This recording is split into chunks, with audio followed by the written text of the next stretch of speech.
this Money in the Bank, or could it be the newest signee? Yo, it's your boy Ryan, Northwest Sports Fanatics, back at you the new video. Today is Saturday, June 7th, 2025, with your boy Ryan and the Northwest Sports Fanatics. Make sure you guys subscribe to the channel. Smash that like button either now or on your way out. Donate to your boy if you can. Cash App $, ORION-NWSF, or the YouTube Super Chat right here. We got WWE Money in the Bank live reactions in Los Angeles. We're about to get it kicked off here in just about a minute. Appreciate everyone that is going to be coming through here later on this afternoon, as well as the people coming in right now at the beginning of the event. Hope everyone is having a fantastic weekend. Shout out to Odin's son and Daniel early on, and Odin getting us off to a good start even before the stream started. $50 dono. We're at 50 to go. Stacks on stacks, racks on racks with a little Cactus Jack bang bang. Appreciate you. Thank you so much. And again, should be interesting to see how this all plays out for WWE Money in the Bank. And again, worlds collide. The AAA, the Lucha Libre event that they put on just a few hours ago. I know me and Odin both watched that, even though we're living on opposite ends of the country, me here in Oregon and him in New York. Very entertaining. And again, if anyone has missed that, they definitely want to tap in.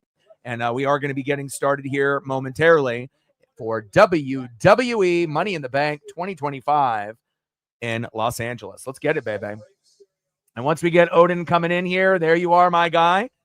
Let me know what you want to do for photos. If there's anything specific that you want me to pull up, if you want me to do the Wyatt 6, you want me to do some Bray Wyatt, if you want to do a Vikingo, anything that you're wanting me to be able to promote or show off on the stream, let me know. But it's always fun when we can get together, even though we live on opposite sides of the country, and we can end up watching some wrestling at the same time. We may not be in the same room, but again, I definitely cherish those moments that we can do it once a month. I'm grinding on Mariners baseball pretty much every day, and we really only have typically one day a month for the PLE. Once in a while, we'll do a Monday Night Raw, but that's kind of, taking a little bit of a back burner, lately. But again, we're going to be doing that from time to time. And then as we get into football season, obviously, we'll be doing a lot of NFL Monday night, Sunday night, Thursday night, obviously college football on Saturdays too. But again, I love WWE. And again, the Worlds Collide event was off the chain. And again, I don't know if people realize how good of an event that was going to be, but it was so good, I might actually go back and watch it again after this is over. I got you. All right, let's start it off here.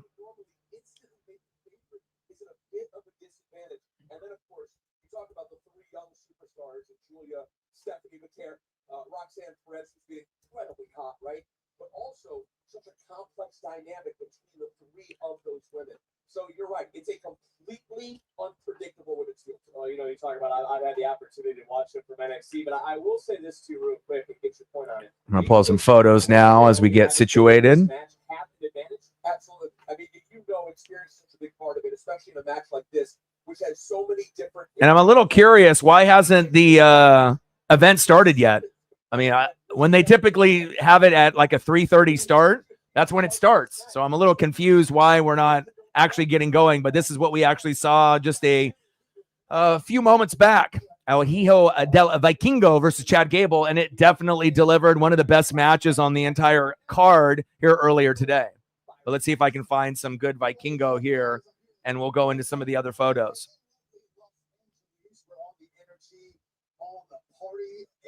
The anticipation is just building for tonight.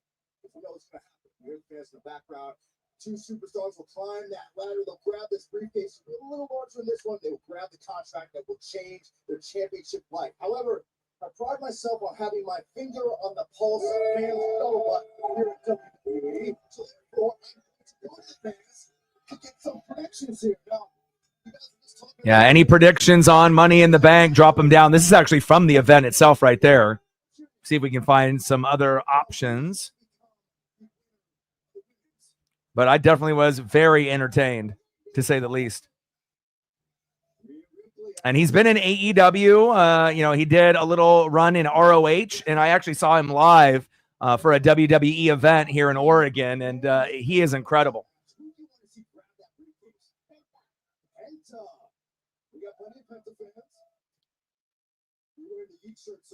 Oh, I got a vintage one here. Keith Lee, Vikingo, and Orange Cassidy. Wow. Old school. They dropped the ball with Keith Lee. That's for damn sure. Yeah, he definitely is the face of AAA, and he should be. I don't think I've seen athleticism like that. I mean, a lot of the Lucha Libre guys have athleticism and they're over the top. But again, anyone that is a wrestling fan, man, definitely go back and watch that event for Worlds Collide. Again, I love Lucha Libre wrestling. I was a big fan of it in WCW back in the day, even with the Cruiserweight division. And again, that one was lights out. 10 out of 10. It definitely delivered. Oh, so we still got another 30 minutes before it starts. I wish they would have mentioned that. It seems like on social media, for the most part, they were making it sound like it was going to be starting at 3:30, not 4. So I guess we're, a little bit early, but it's all right. Well, that'll give us time just to kind of hang out, settle in. Everyone can get their, drinks. They can get their beer or whatever they decide to be drinking here for this particular event. Get your different snacks situated as well. And it'll give me a chance to get for a few more photos here for Odin's son and a few others. Once we get settled in about 25 minutes, we'll actually get started off. Dragon Lee, yeah. Psycho Clown. Here tonight in Los Angeles. But look, there's 6 men. There's 6 women. They're all going to be competing in the ring behind us in that Money in the Bank ladder match. And they're going to be looking to use every... See if I can find some good Psycho Clown. ...in their bodies to punish their opponents and come away with the Money in the Bank contract. And it only makes sense that the location for this breathtaking ladder match is right here in the Intuit Dome. Oh, I got some good Psycho Clown here coming up. Creativity and innovation to design an arena. Oh, baby, let's go.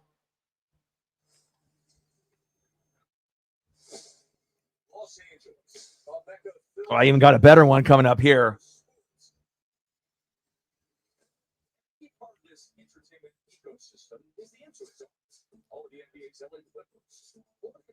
Ah, let's go.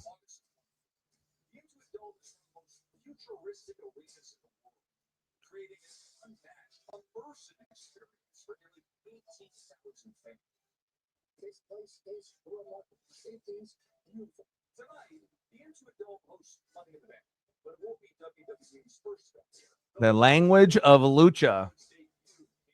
And I like that fast-paced, type of wrestling, and that's what you get with AAA, and obviously anything that's Lucha Libre. Again, you're going to get high risk, you're going to get fast-paced wrestling, and again, depending on, if there's going to be props used in the match or not, it usually ends up being some of the most entertaining matches of all time. Some of the names of the individuals in the matches may not be recognized worldwide by every WWE regular fan, but let me tell you, if you're a fan of fast-paced wrestling, high-risk maneuvers, and again, it's like everything that you enjoy out of maybe a WWE superstar like Penta now, just like magnify that by times 10, and that's what you're going to get with Lucha Libre wrestling.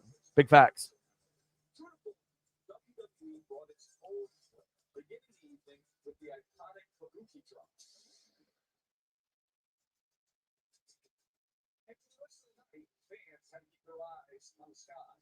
And I'm just going to be looking for photos here while we wait for the event to start.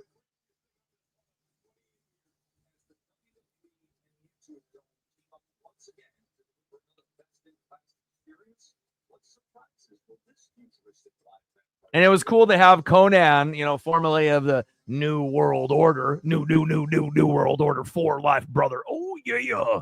It's always cool to be able to see someone that has rich history in lucha wrestling, from back in the day as well. So is the Dominic Mysterio match going to be here in the pre-show, like in a couple minutes, or are they going to make that a part of the main card? I'm curious. Because there was Obviously, a little run-in by Dominic Mysterio and Liv Morgan. And not sure if they're going to end up having that in the pre-show or the regular main event, but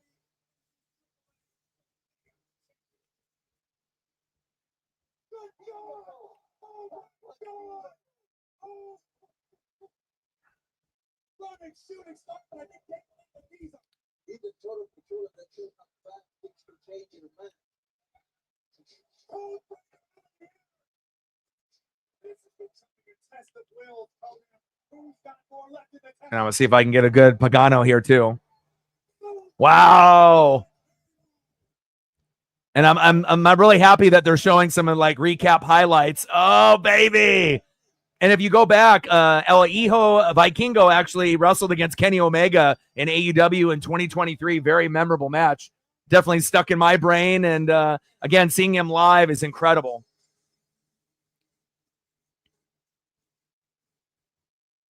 Let me see if I can get a few more photos up here.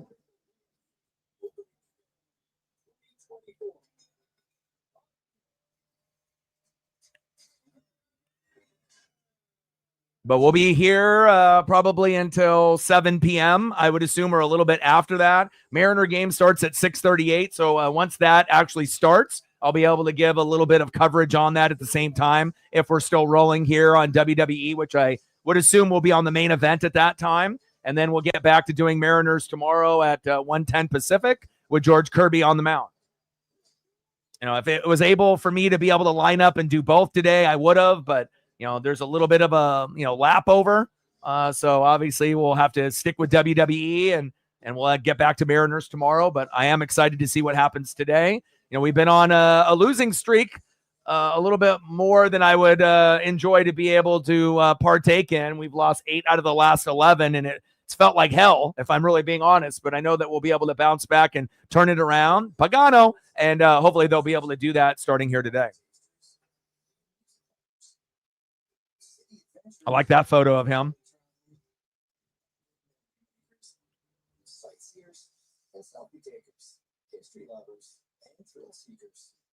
And they definitely have a lot of like the face paint and the juggalo look that you like. So I can understand why this would be something that you would like and go out of your way, just like with JCW and a few of those other, smaller wrestling promotions, indie wrestling and whatnot as well. June 6th through the 9th. Shop online or visit your neighborhood Sherwin-Williams store. Oh, look at that. I like that. It kind of gives you kind of like the Samoa Joe and the Twisted Metal kind of vibe on that particular face paint there too. Dom and Octagon Jr. Nice. Is that going to be here in the pre-show, or is it going to be the first match of the actual event?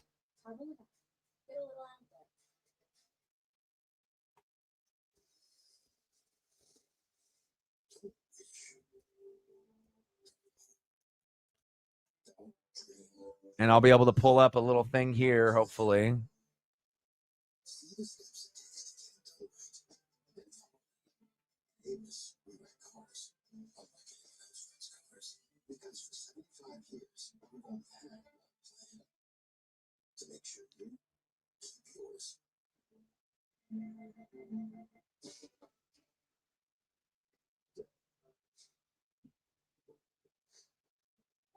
It's like we've told people Liberty Mutual customizes your car insurance so you only pay for what you need. Last time. Wow. Terry Funk and Dusty, legends. What was your favorite match in the AAA event? I mean, they were all good.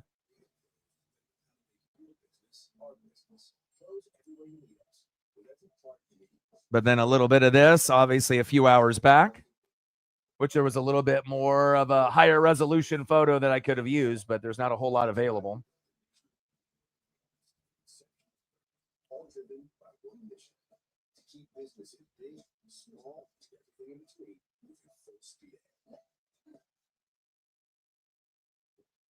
When you prefer a dream vacation over a rental nightmare. hot over here in the Pacific Northwest. We're going to have to get the AC unit probably put in tomorrow in the living room and whatnot. But got a chance to go, take Paisley on a few walks and enjoy the hot weather before it started to come out. Ended up going to Petco today and, got her a couple new toys that she destroyed in the car ride home. But again, at least, seeing her happy makes me happy, and definitely excited for this Money in the Bank 2025 in Los Angeles. And hopefully the Mariners can get the dub later today as well. And, even though there's not going to be a lot of matches on the card, there was only 4 slated, obviously with the 2 Money in the Banks, the men's and the women's, and then 2 others. But then they added, obviously, that Dominic Mysterio match with Octagon Jr., so we're going to have a total of 5. And sometimes less is more. If you have, 7, 8, 9 matches like in the Vince McMahon era, a lot of those would be filler matches. So, again, I kind of like that we're doing a little bit less. It's more about quality than quantity. And I assume it's going to be a pretty good event here today. Let me see if I can pull up some of the card photos of the matches here today. So give me a sec here.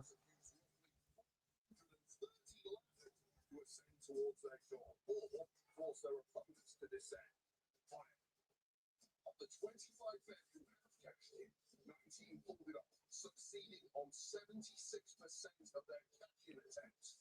And the women are an astounding 8 for 8. A flawless. And obviously we got Logan Paul, John Cena versus Cody Rhodes and Jey Uso for one of the matches.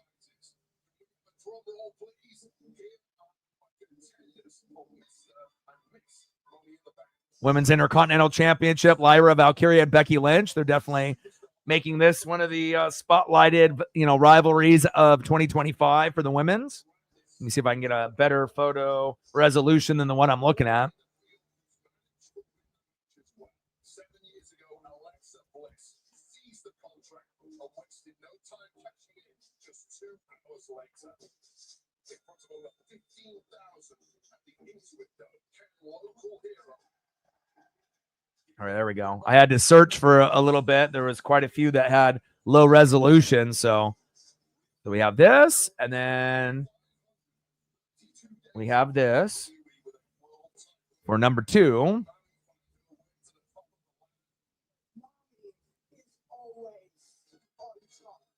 And we have women's Money in the Bank as well as the men's.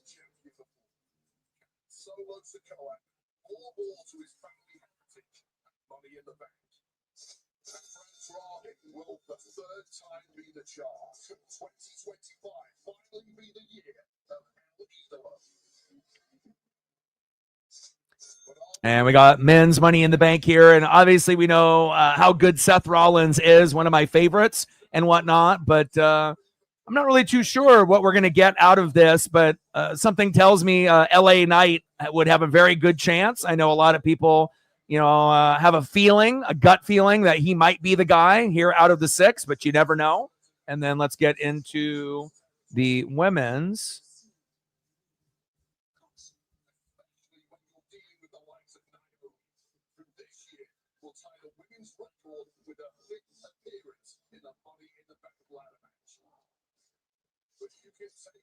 Caution and throw it to the wind as far as cancer is concerned. This high-flying luchador already has a unique advantage because in this kind of dangerous matchup, you need to have. But definitely possibilities here. There's definitely a few that have no chance, that they're kind of filler, wrestlers in this match. And there's probably, 3 that are probably, realistic. 1 that's like a long shot, and then maybe 2 that, there's no way that you would think, but we have been surprised in the past. But on the women's side, it's a little bit tougher. Obviously we've seen, Stephanie Ivanka, obviously do what she's doing, obviously running double duty, obviously with the match there in AAA. We know Alexa Bliss is just back. I know most people are probably wanting Roxanne Perez, or maybe Naomi. So, kind of makes me feel that Naomi and LA Knight have a very good chance. I don't know if that's where they're going to go direction wise, but it's definitely an option where they could go. But, when I look at the, photos of the ladies, I would assume Roxanne Perez and Naomi would be the top two. And then on this side, you know, it kind of feels like LA Knight to me, but I don't really know what the chances are for a lot of the others. You know, obviously we know for Andrade, you know, El Idolo, you know, we would think he has no chance, but you never know. You never know how this may turn out. And let me see if they have an updated one. It can also change the entire power dynamic of WWE. So the question is, who will be the first to climb to the top? Yeah, I think mine is Naomi. That's who I want, you know. And again, obviously, you know, I'm a big Seth Rollins guy. Penta would be cool, and Naomi. But you know, something kind of tells me it might be LA Knight and Naomi, but you never know. Who, you know, we have to wait and see. That's what makes it exciting. I'm in a house, but again, we don't have like a normal AC unit in a window. I have like an indoor unit. So, but obviously, with the way that things cost, you know, it's expensive. So we try not to run it until it gets really, really hot. So we try to wait as long into June as we can, and then use it only on the days that are hot, you know, in June, July, and August, and then typically unplug it in September. So it definitely should be exciting with the women's, the men's. And I know this rivalry isn't for everyone. You know, obviously Becky Lynch isn't, you know, the smoothest, the strongest, the fastest. You know, the best thing about Becky Lynch is her mic skills. But again, Lyra Valkyria is awesome. So again, she can it's kind of weird to say, but that she can kind of put Becky over a little bit, even though it should be the other way around, Becky putting Lyra over. But Becky never really has been an incredible athlete. Really what's carried her, you know, is her mic skills. But again, you know, they've been able to put on some pretty entertaining matches, and hopefully Becky can keep up with the Lyra pace in the match to make it somewhat interesting. And I'm not really big into tag teams, especially with Cena and Logan Paul and Cody Rhodes and Jey Uso. But again, this should, you know, one-on-ones are better, you know, for like Cena and Cody Rhodes. But again, we might have to wait, you know, a few months before we get this. But again, Logan Paul is entertaining. Jey Uso is entertaining. So again, we'll have to kind of wait and see. And then let me see what I can do. And this is the thumb that I made. I think it turned out pretty good with a nice LA palm tree background there. And let me see if I can find if they've done one for Dom or not on here or not. If they were to come up to you and say, what can we expect? What would your answer be? Expect to be in pain. Expect to be From the actual ladder. From the ladder. Yes, the ladder. Absolutely. And as far as I'm looking, they haven't made a new graphic for Octagon and Dominic Mysterio, unfortunately. Risk it all. If you want to walk out with that briefcase, be ready to give all of yourself here tonight. Now the party getting ready to start here in Los Angeles, but earlier. All right, well, we're only 8 minutes away. That actually went by pretty quick. A lot of news came out of that. A lot of news came out of it.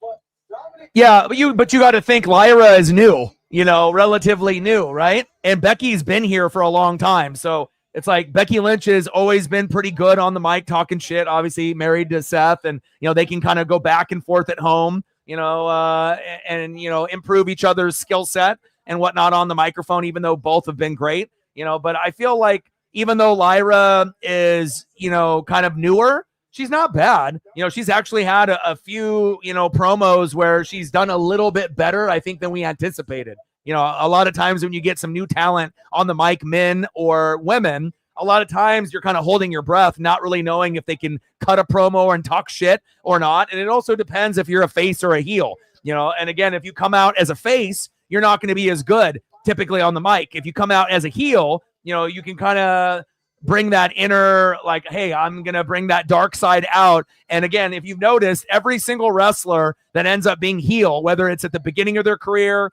or, you know, they have to wait a little bit after they go from their face to heel turn, the heel version of every wrestler is the best version. There's never going to be a version where the wrestler is a face and it's better than the heel version. It's always going to be better. It's going to be darker. The promos are going to be better. The shit talking is going to be better. The aura and the vibe is better. And it's not like, you know, faces are terrible. You know, Cody can be a great face, but let me tell you, once Cody ends up turning heel, it's going to be much more memorable than the face run that he's had, in my opinion. So And yeah, R-Truth. I would love to be able to see R-Truth. And, I know with R-Truth, a guy like that, if this was the Vince McMahon era, which is a crazy thing because obviously we know Vince is a dirtbag, right? But Vince would never fire R-Truth. Vince had loyalty to certain guys, and normally there's not a whole lot of positivity to talk about Vince McMahon. But I think in the Vince McMahon era, if we were still in it, R-Truth would still have a job. R-Truth could be a part-time wrestler until he was 55 to 60 years old if he wanted to be a part of the company, right? A really good guy in the locker room. There has never been one person in any federation that has had anything negative to say about K-Quick or R-Truth. And, hopefully he'll find his way back into the company. He definitely is one of those guys that, never really ever got a chance to be, world champ, but handled it with grace. One of the showcases for him, obviously 24/7, which was kind of the equivalent to the hardcore belt back in the day, but he deserved better. Had a little run with the Miz, as a tag team and whatnot. But again, it would have been cool to see, R-Truth have, some kind of run. And it doesn't have to be anything like, world heavyweight championship, but they could have given him like an IC run, at some point. It's not like he had to have the belt forever. He could have literally had it for like a day, or like a week and then lost it at Raw or the next PLE a month later. That would have been nice. But again, so many wrestlers and so few belts, even though they've created quite a few new ones in the last 5 to 10 years. But we're about to get started here momentarily. We're about 5 minutes away from WWE Money in the Bank in Los Angeles.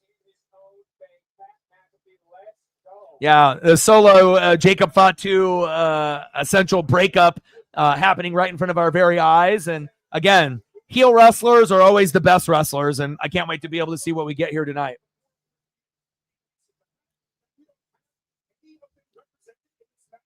And just to shout out Truth. Let's get our Truth photo up.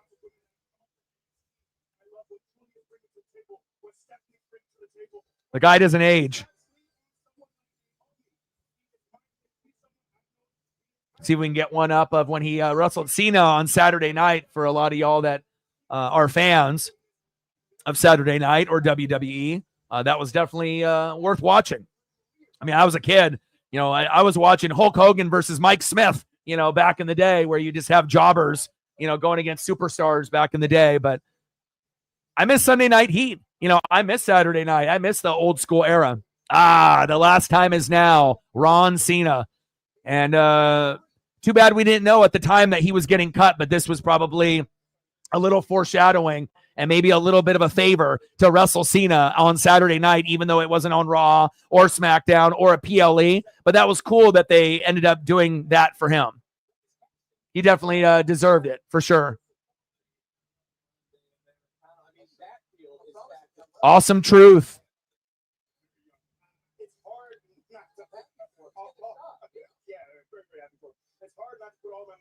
I think he's a clear favorite. But man, honestly, my choice is LA Knight. I think of a guy who's quietly racked up wins over the last 6 months. He's done an incredible job. He has so much momentum. But he better do it. It's his third time, guys. You're not going to give him a chance forever. And also, let's not sleep on Penta. If anyone has home court, home field advantage in this. Yeah, I mean, sometimes you don't really know, again, the way that wrestling is nowadays, sometimes, things are real. Sometimes it's a work, sometimes they sell things to make it look real when in all along it's a part of storyline, but we'll wait and see. WWE Money in the Bank. The last time is now. John Cena, Logan Paul, Cody Rhodes, Jey Uso. Women's Intercontinental Championship, Lyra Valkyria and Becky Lynch. Money in the Bank 2025 Los Angeles for the men's. LA Knight, Penta, El Idolo, Andre, El Idolo. You got Solo, Seth Rollins, Chad Gable, Americano. You know what it is. And then for the women, Stephanie Vanka, Alexa Bliss, Roxanne Perez, Naomi, Rhea Ripley, and you know who.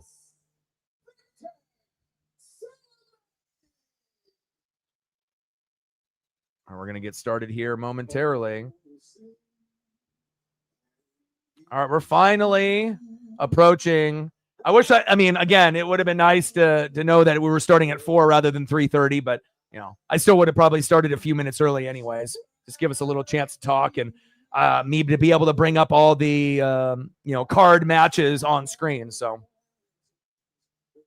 Slayer doing the anthem. Yeah, agreed. Hey, did you hear about Ozzy Osbourne doing his last concert? I was supposed to see Ozzy live a few years ago, but then he had like pneumonia, and then they rescheduled it for like a year later, and he was still sick, and we ended up getting refunded. But VIP tickets, floor tickets, it would have been an amazing thing for me to be able to shake hands with the GOAT, Ozzy Osbourne, and get a photo and be on the floor. But I never got to have that happen and come to fruition. But they are doing a live stream for his very last concert. And man, the lineup is fucking crazy. I sent it to all my rock buddies, and they're like, holy shit. Like, I don't know about necessarily purchasing the live stream. I'm not sure if there's going to be any links floating around that some friends will be able to help me with. But I'm definitely going to be tuning in, or at least trying to. But the lineup is fucking stacked. VIP for that last concert of Ozzy. Yeah. Amazing.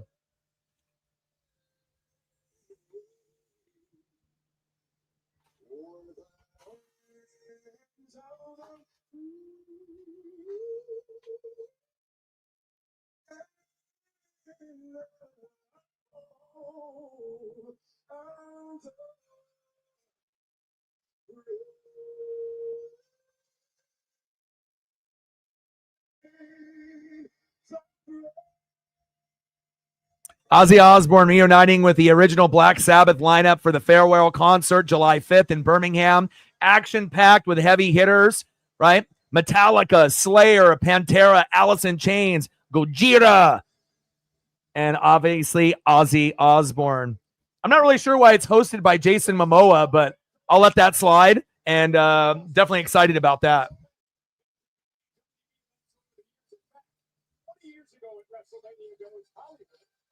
Right, last time, the real Black Sabbath, yes. If I was rich, we would be going to that, Odin, like 100%. I'll be like, drop everything, we're going. And normally, like for a musical concert, $2,000 or more, obviously, that's a lot of fucking money. But again, if I was rich, I would have no problem spending $2,000 or more to go to a show like that, especially being Ozzy, last show, as we see Cody Rhodes and Jey Uso and his son, Logan Paul.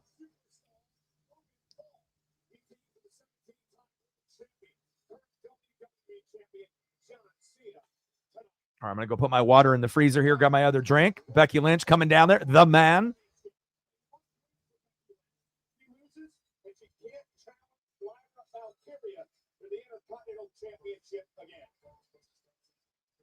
Dirty Dominic Mysterio created some chaos over at Worlds Collide earlier today, and it finds himself with a match tonight versus Triple H's Octagon Jr.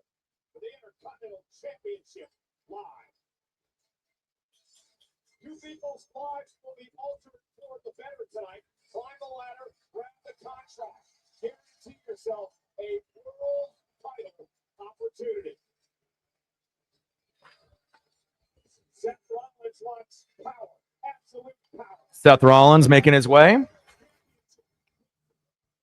Love me some fucking Seth Rollins, and I love the faction too. I love the fact that they chose, Bronson Reed. I know a lot of people were thinking that it could be, one of these other, pieces that isn't utilized that often, that they made, like an Austin Theory type of thing. But I think Bronson Reed is perfect. I would rather have Bronson Reed in the faction with Braun Breaker, Seth, and Paul than Theory or anybody else. I think it's a perfect fit as we see LA Knight making his way down to the ring. Rhea Ripley. And obviously, if you're looking at superstar status for the men's and the women's, most people would say, oh, okay, Seth is in the middle of the graphic, it's going to be Seth. Oh, Ripley's in the middle of the graphic, it's going to be them. But just because they're in the middle of the graphic, back in the Vince McMahon era, that was kind of foreshadowing on who typically was going to win, right? Or it would be in the last two. But in the Triple H era, they have switched it up a little bit where sometimes someone to the left or right of the graphic, may end up being the individual that actually wins that particular event, whether it be Money in the Bank or something else. So definitely excited to see where it goes. And let's do a quick recap here real quick as we're just getting started for WWE Money in the Bank Los Angeles. So obviously we have Logan Paul and John Cena versus Cody Rhodes and Jey Uso. Women's Intercontinental Championship, Lyra Valkyria and Becky Lynch, which may not be everyone's favorite women's, one-on-one match, mostly because of Becky. But again, hopefully it will live up to a decent standard when the match is all said and done. And hopefully Lyra wins. There's no reason for Becky Lynch to have the IC championship. And men's Money in the Bank, obviously with the 6 individuals there. If you have a particular prediction, drop it in the comment section now. And for the women's, same thing. Right now, it kind of feels like to me the favorite, and I don't know if it will happen, but I think most deserving, and obviously we know Stephanie Vanka is going to be a superstar.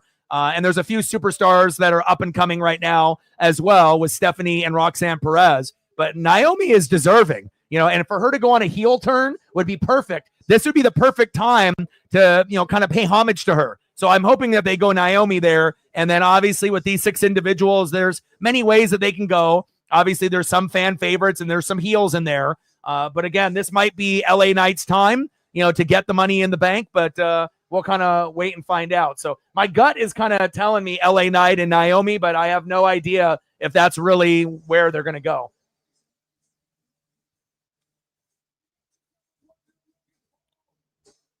Yeah, sometimes it's like that in the baseball streams as well. We have a global audience, where you got people from countries all over the globe. Some people just like to sit and watch. And, if that ends up being the case, we'll have a few people that we can end up chopping it up and whatnot. But, some people are shy. Some people just want to, kind of observe the reactions by me and, and just me doing what I do, obviously, on the MLB side. But, yeah, I mean, everyone is welcome to be able to obviously, drop something in the chat and whatnot. And we'll see if we get a few more people coming through as the event obviously starts to kick off. All right, here we go. Fireworks starting. And hopefully I don't blow the speakers in my TV. I don't know how loud is too loud for a TV? 80? I don't want to blow the speakers out. I'm at 78 right now, so let's go. And I know Reefer has got in-laws or relatives in, but he's going to try to come through. I don't know about Lenny D and Sarah and whatnot, so we'll see if they come through, as far as some of our wrestling regulars. And, we'll see how this ends up going here today. But I'm definitely always excited for WWE Money in the Bank.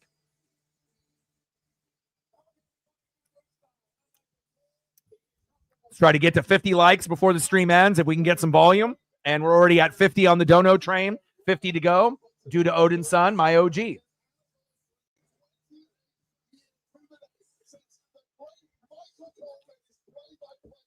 Wade Barrett, Michael Cole, Pat McAfee, a great trio for Money in the Bank.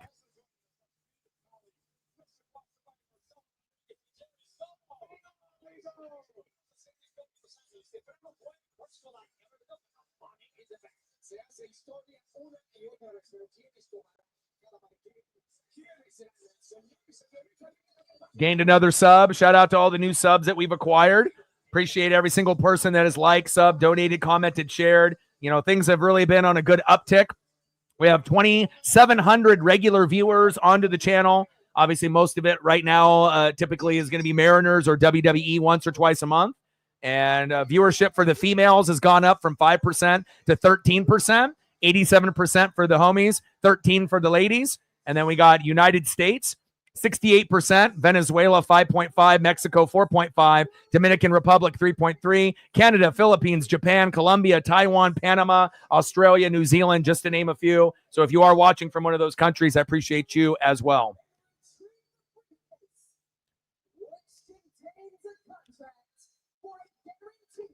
So we're starting with what, the women's?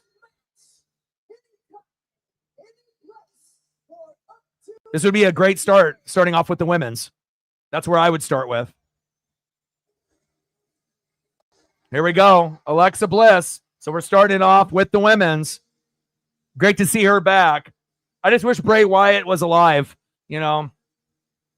And again, with the Wyatt Six, with Bo, being injured and, them not really getting the proper push that they deserved, hopefully things will change moving forward. But I love that she always pays homage, to Bray in little subtle ways. Agreed.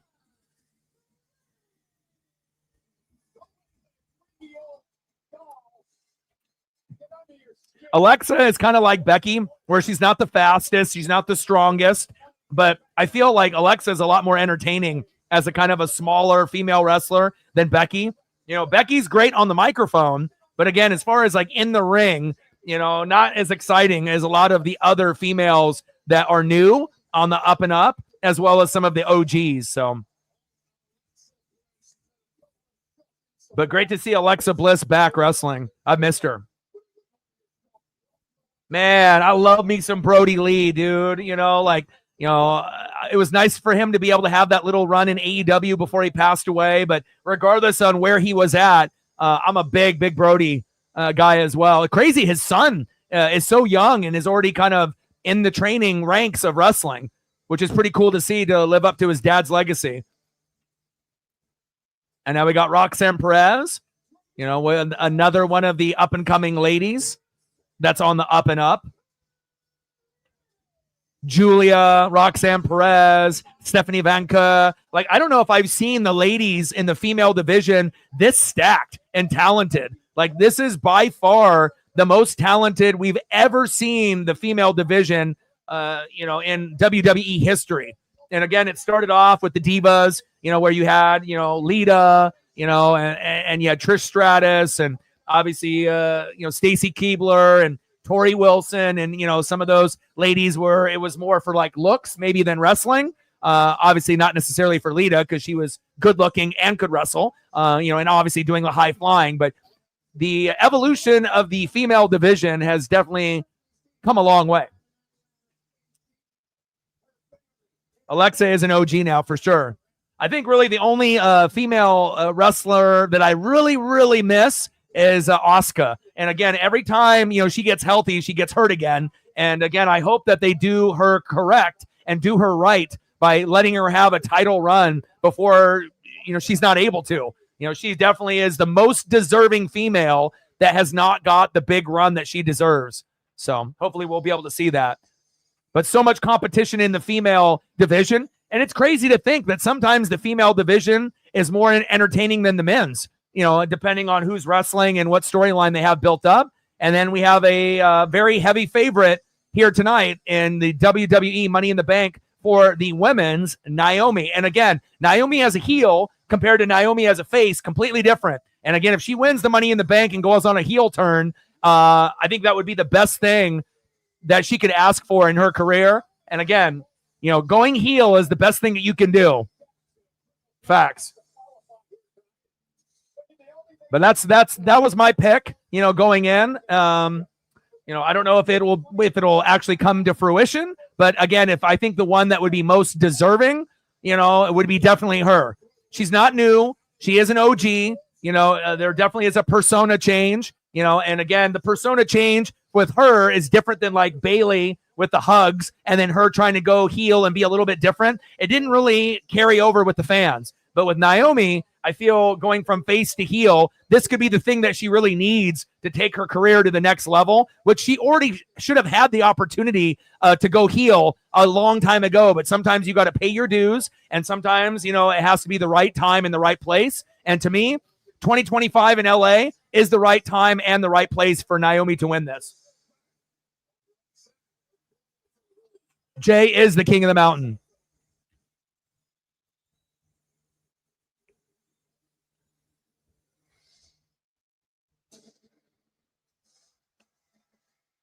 Stephanie Vanka, she's uber talented. Besides Booker T, go, yeah, him trying to be a creep on the mic, but Stephanie got the it factor. Julia's got the it factor. Roxanne Perez has got the it factor. A lot of the newbies coming through. It's exciting to be able to see where it goes, but Stephanie definitely, you could argue that she might have more of the it factor than any of the other up-and-coming females. It won't be shocking when she ends up having gold.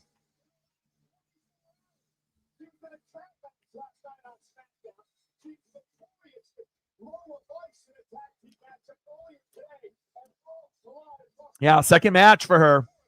And I think if it wasn't her second match, then maybe there would be more of a chance that they would let her win, you know, even though she's new. But she's already over. You could argue out of all the ladies that are in the match, she might be the most over. You know, obviously, I know some people like Roxanne Perez. Some, you know, obviously Ripley is the most over. We know that as far as like OG, when she doesn't have gold around her waist, it's kind of weird. But take Ripley out of the equation. If you look at the other 5 ladies, who's the most over? It might be Stephanie. And she's new, so. Yeah, for real.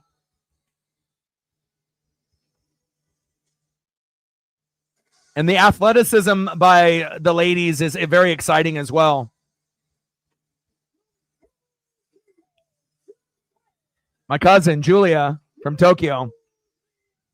And again, it's like, I think a lot of WWE fans, you know, they may not be familiar with a lot of these new wrestlers that have come over, you know, from other federations, you know, whether it be Japan and like NJPW, or if it's somewhere, you know, kind of in the indie circuit.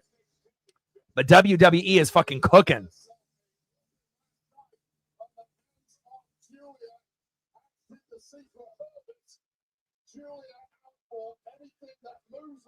Agreed, Odin.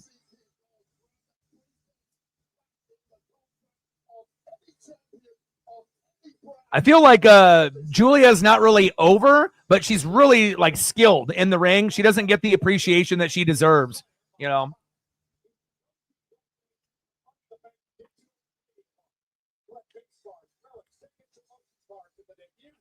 And obviously, there's going to be a lot of people that like Stephanie for the simple fact of the Devil's Kiss and that move alone. So, but she's much more than just that one move for sure.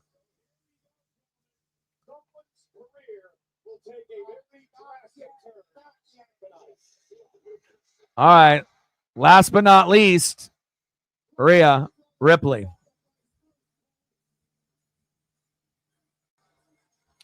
And this is the best female in the women's division, period. It's like when she doesn't have gold around her waist, it feels weird. You know, like she is so uber talented. And honestly, she's the only female that could wrestle the men, you know, like China back in the day, but she's more skilled than China. So again, this might be one of the best female wrestlers of all time. Now, obviously, you have Charlotte Flair with all of her accolades, and we know that. And obviously, the crowd is definitely turned on her. But with Ripley, regardless if she's a face or a heel, she's very unique, you know, with the kind of the goth, you know, type of look. And I feel that she's always going to be over. And again, you know, if she can start stacking up the titles, you know, when it's all said and done, she might end up, you know, getting very, very close to Charlotte Flair as being the most decorated female, you know, in WWE history. But with Charlotte Flair, you can't really see her wrestling men. But with Ripley, you can. You know, she's strong, she sells, she's physical. And again, you know, you have to make it believable. And Charlotte Flair in the ring with a dude, not believable. But with Ripley and like China back in the day, it was believable, you know, based on their physique and their skill set. So. And it's cool because, again, you know, back in the day, it's like you had a lot of these people like, you know, Mandy Rose, where they look like a model or they should be posing for a magazine. And Ripley is like the complete opposite, but it doesn't matter. It works. And again, if you actually saw photos of Ripley when she first came in, she was super cute. You know, she could have ended up, you know, being the same blonde brunette and kind of playing the same role as a lot of the others that were in WWE, but I love that they went this particular route, and it's always cool to be original. All right, here we go.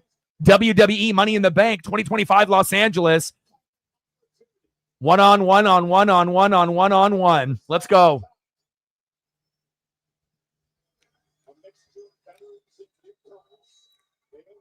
Gosh, I hope Naomi wins. She's so deserving. It kind of reminds me of, you know, like Natty or like Asuka, where someone, you know, that's been grinding for such a long time, you know, that you just would hope that they would get some kind of kudos and some kind of opportunity. But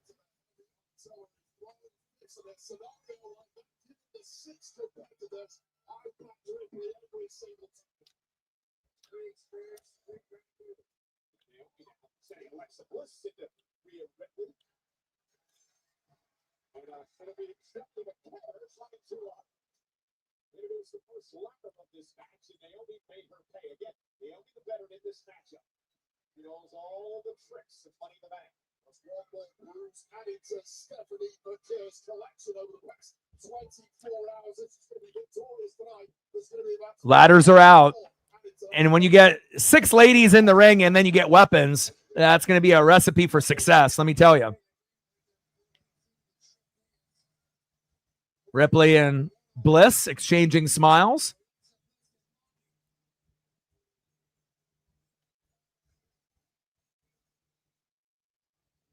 Alexa goes right after the ladder. It's Julia and Stephanie McCare. Roxanne Perez now in the ring. Stephanie outside the ring looking on. Again, the face going Stephanie. There's going to be some really cool spots, you can tell, in the women's and the men's, especially when you have 6 competitors in the ring, 5-on-1, 3-on-2. There's going to be some craziness, let me tell you. Nice crossbody by Stephanie Van Kerr. But to me, she seems like she's the most over. She could be like the new Ripley. And again, it's like, it's one thing to have, championship success in NXT, but it feels like it's going to carry over with her more than maybe some of the others, even someone like Roxanne Perez. Nice move. The hair with the hair. Roxanne Perez rolls out of the ring.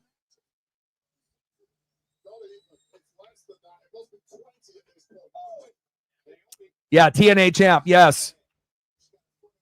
But really hasn't got, a lot of love and pub and opportunities in WWE. But again, her going heel was the perfect switch up that we needed. And I hope that she wins this and she gets rewarded for it. I really do. Because this isn't really something that Ripley needs to win, This is just like she's in the event, as like the best wrestler. But, there's some that need to win this and others that are just in the match. What a move. I love the way that Ripley sells, too. One of the best sellers in the female division.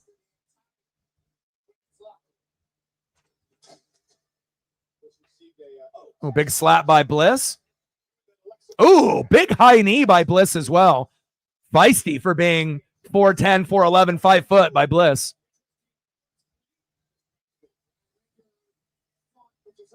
Ooh, nice athleticism by Alexa. Becky Lynch would never dream of doing a move like that.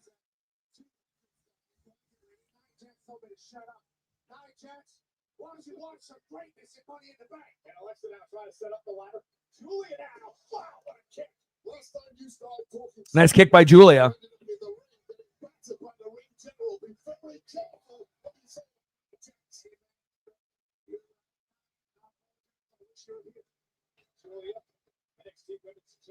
Very colorful, very vibrant.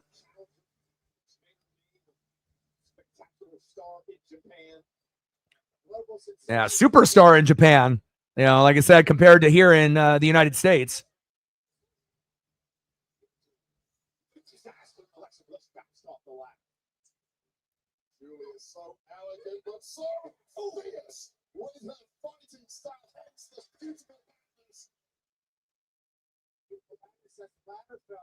A lot of the Japanese wrestlers will have the strong style type of move set, not with just Asuka and Shinsuke Nakamura. It definitely trickles down to a lot of the Asian talent.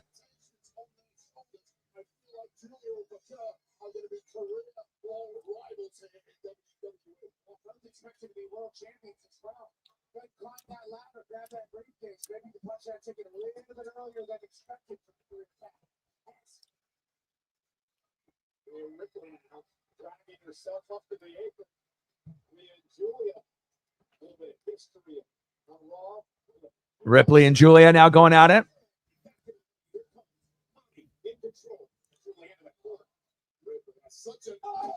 So athletic. Ripley is just something else, man. Hell, Ripley is better than half of the men. She is so special, and I'm so happy that we have someone like that in WWE. Not JT in the building. What's good, brother?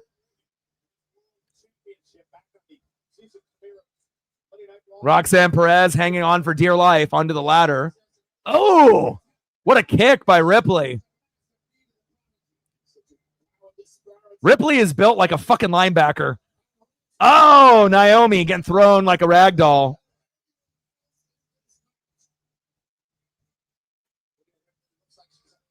What's good, Not JT? How's the weather up there in Washington? Out here in the Pacific Northwest, it's hot as shit. I know Odin had some hot temperatures in the 90s in New York, but out here in Oregon and Washington, we're not used to, high 80s and 90s this early in June that often. I mean, every once in a while we'll get it, but typically it doesn't really start heating up until like the second or third week of June, mostly July, August, and then maybe the first 2 weeks of September. So, to have, 87, 88, 90, 92, a little warm for my liking, but,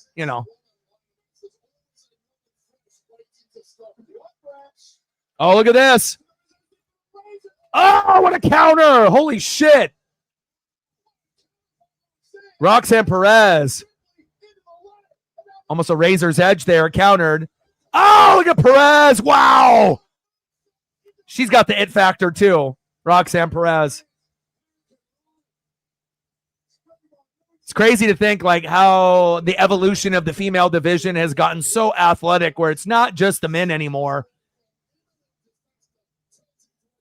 It's amazing, man. Got the dog to do shake, huh? Oh, but it wasn't able to succeed on it, huh?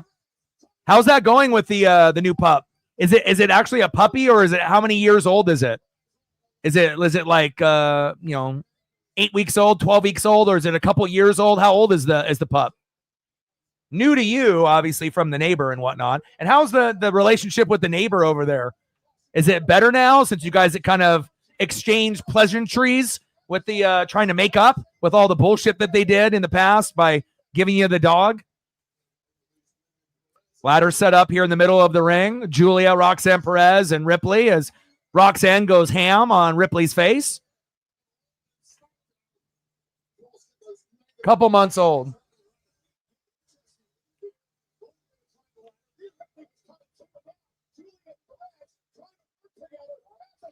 Right, gives you something to focus on. I mean, like with me, Paisley's my whole life. Like literally, like all I do is spend time with her and then, grind on my dream on the channel. Like those are the two most important things in my life, Paisley and then you guys and grinding on this channel. So, this literally takes up, every single minute of my life. And again, not having any, toxic people in my life definitely has changed my life for the better. Again, it's always better to be single and a little lonely at times rather than being with someone and being with the wrong person and being in fucking hell. So.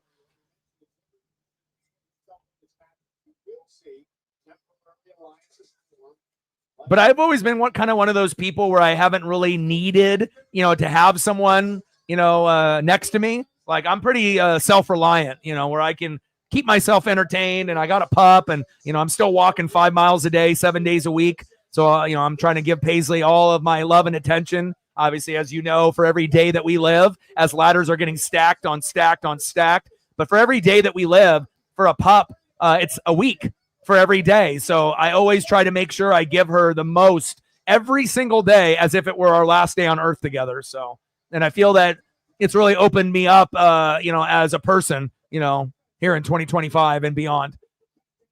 And then we have Stephanie Van Keur and Naomi trading shots of knees to the gut.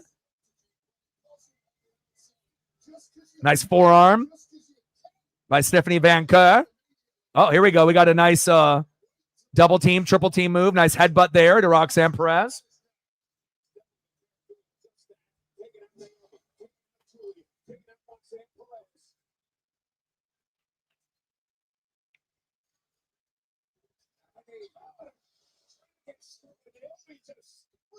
Oh, ICP.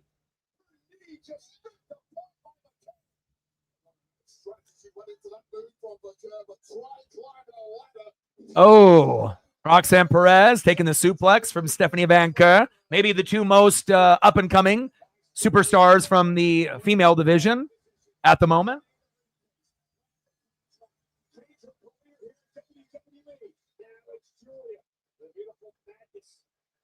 Nice. It sounds like you're keeping busy. That's good. Sounds like your mental health is in a pretty good place. Julia knows Stephanie. Ooh, strawberries. Oh, wow. Look at this. Oh, man. Stephanie Van Kerr with Julia in arms, climbing the ladder. Oh, my. But how high can she get before she gets tired here? Raquel is just depleted, understandably so. That was just too much leading. She just can't halfway up the ladder. She's in her third match in 24 hours. Yeah. Oh! So she is depleted. She went fresh. And she looked depleted. Strawberry stuffed French toast. Sounds delicious. Now, I try to give Paisley strawberries and blueberries. I don't give her cookies or, dog cookies and other things and whatnot. I try to make sure that she's as healthy as possibly can be. And it's also good when it's, if it's organic or something that I can eat also. So it's like if I get something, I know it's something that we both can have. So nice kick to the midsection by Naomi there. Oh, my. Look at this.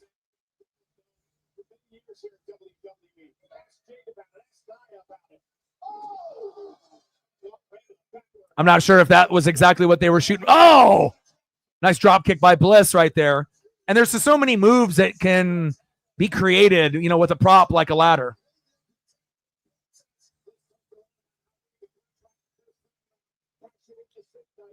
PB&J is super underrated. It's one of those things that you take for granted as a kid, but as you get into an adult and you just don't eat it every day, it's ridiculous, especially grape jelly, raspberry, strawberry, peanut butter. I mean, you have so many options.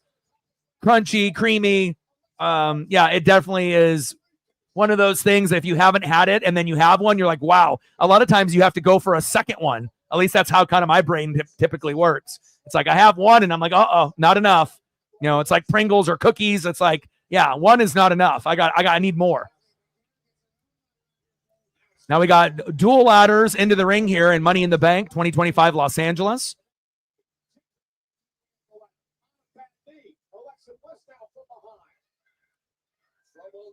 Yeah, honey is a must too. Even if you end up having buttered toast and you put some honey on it, we have some really good local honey out of here from Hood River that I typically get. Oh my God. It's to die for. Like literally, it's insane. Oh, nice power bomb from Bliss to Stephanie Van Kerr. And now we have Roxanne Perez and Julia climbing to the ladder and Bliss knocking them off the ladder.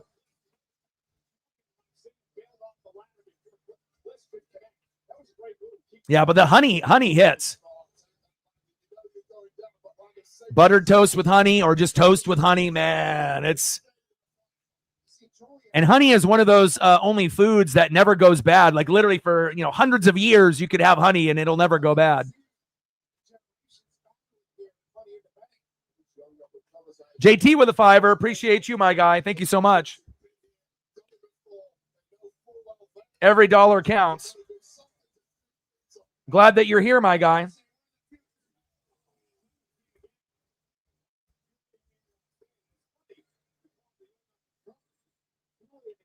Not JT with a $5.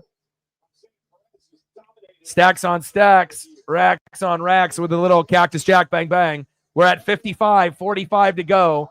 Anything that you want to do photo-wise, once we obviously get into a position once this match is over, you let me know and I can throw up anything that you're doing. If you want to do something, pup related, you let me know and I got you.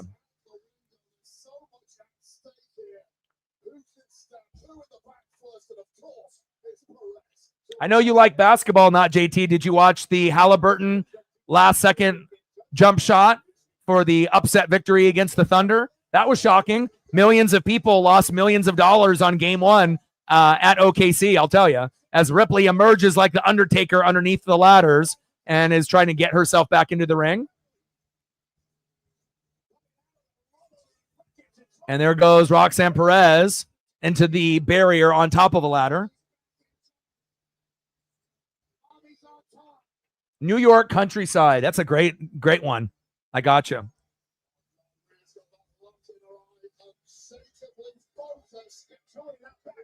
Damn, she wrecked it. Her fault or the other person's fault? Well, I'm glad she's okay. Nice kick to the midsection by Ripley.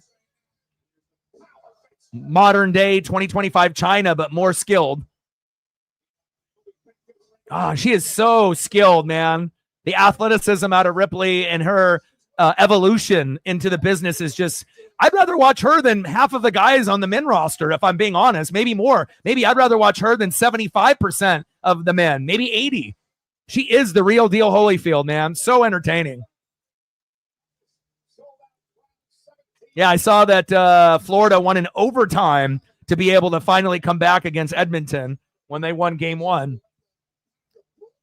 You would assume that Florida, coming into the series was going to be the favorite, obviously, having that championship experience. But I know a lot of people are rooting for Edmonton because they just haven't won it, in quite some time. So they're rooting for someone new other than Florida to win. So, but I don't know if anyone actually thinks the Pacers are going to win, but stealing game 1 was fucking big.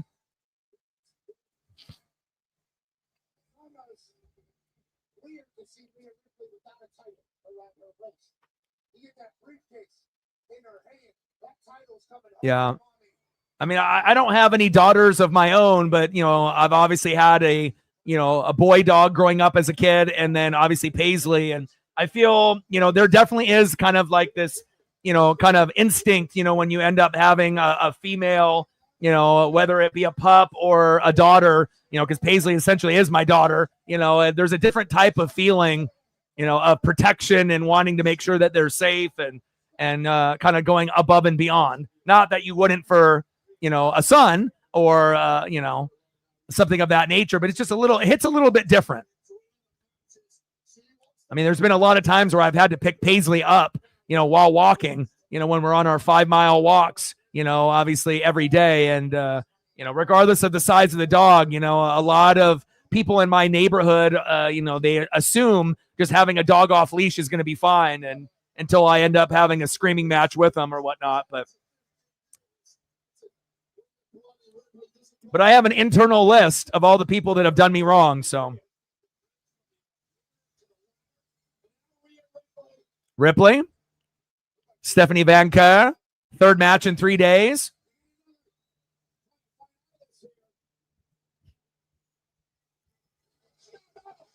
Oh my, on the ladder. Oh, wow. Where's Booker T? He's going to end up having a stroke. Oh, Booker T. Yeah. Wow. On the ladder. What creativity by Stephanie Van Kerr. And just to do it to Ripley there, too. That was dope.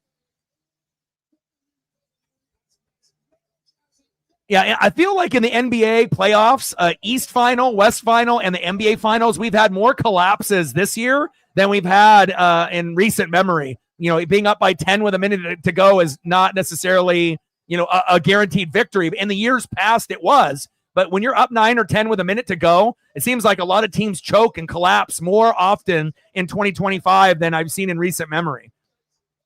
And a lot of that is coaching, not calling timeout to stop the momentum of the other team.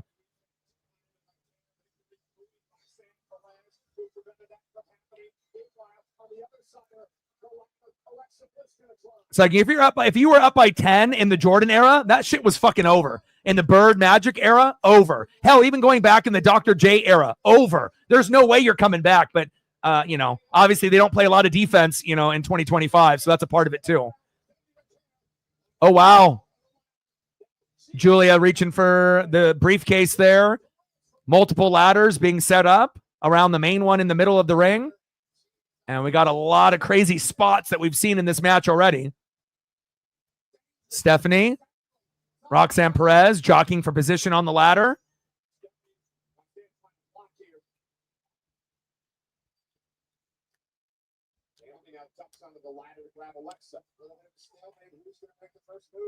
Instruments have told you everyone. Now the chair trying to climb again. Nobody wants to make a mistake because the mistake will result in you being wrapped around this steel. Yeah, now Alexa Bliss gonna try to climb the ladder. Man, you guys are blessed with the kids. And I know sometimes it's not always going to be, easy peasy lemon squeezy. There's going to be good times, bad times, and whatnot. But maybe one day for me, just never really have had the right person in my life that I thought that it would be worth it, Never been married, no kids. But that doesn't mean that that may not happen in the future, but not really something I'm looking for. Oh, wow, look at this. Double destroyers. Oh, double destroyers on the ladders. Oh.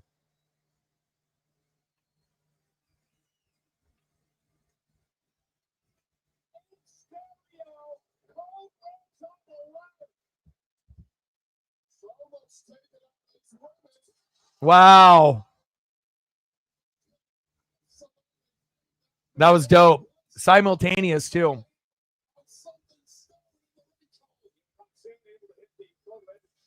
Oh, Jinkos. I used to rock the Jinkos back in the day. Massimo, Red Sand, Jinkos, big jeans. I had the anime hair. I had it shaved on the sides, but I had super long bangs like like an anime character.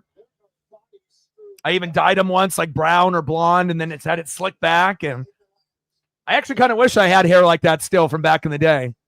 But, you know, that was a good time in my life back in that time period. But it definitely makes you understand how much maintenance shit like that is, though.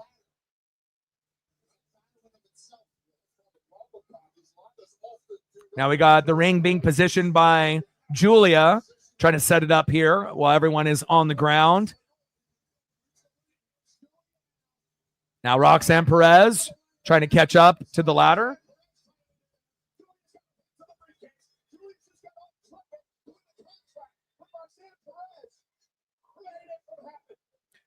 And now we got Julia and Roxanne Perez trading blows at the top of the ladder. Literally inches away from the briefcase, Money in the Bank.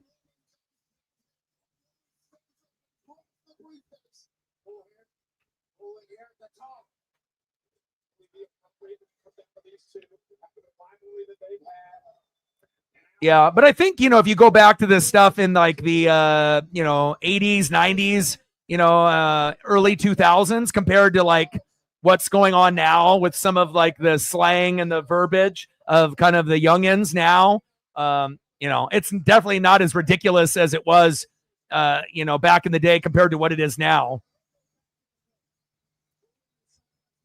Ripley grabbing Julia and bringing her down from the ladder. What, we got a pump handle here? Double. Sister Abigail.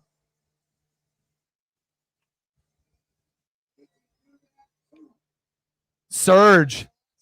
Love me some Surge.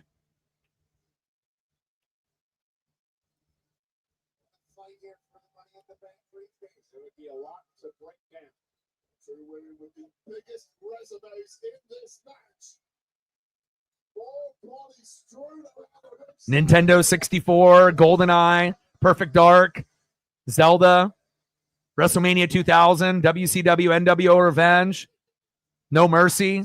Man, lots of memories, man. Ripley and Bliss climbing to the ladder. Naomi. Come on, Naomi. Trying to push them off the ladder here. And whoa. Face first for Ripley. Here we go, Naomi. This might be it. And this was my pick going in. Come on, Naomi. Come on. Everyone is down. And again, she's the most deserving. The heel turn is fantastic. I like the hair. I like the ring gear. Let's go. Come on. I mean, we've already been doing the match for 30 minutes plus?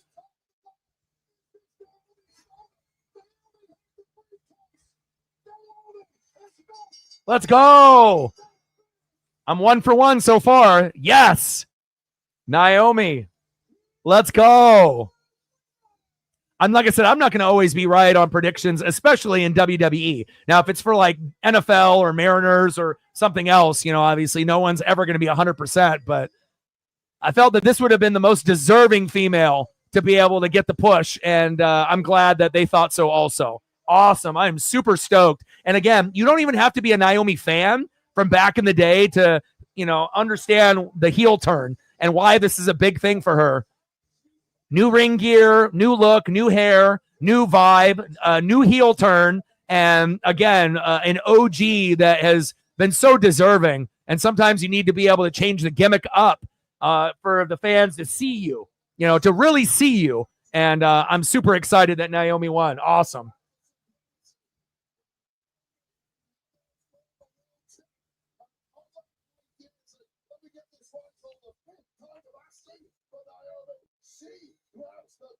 Yeah, OKC should still win the series in 6.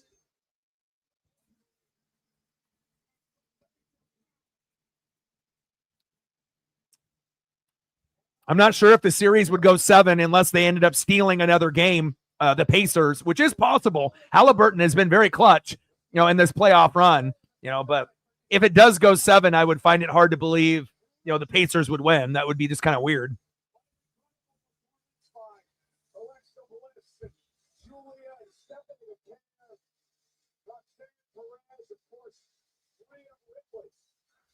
All right, let me get the Naomi photo up, and then we will do a New York countryside photo for not JT.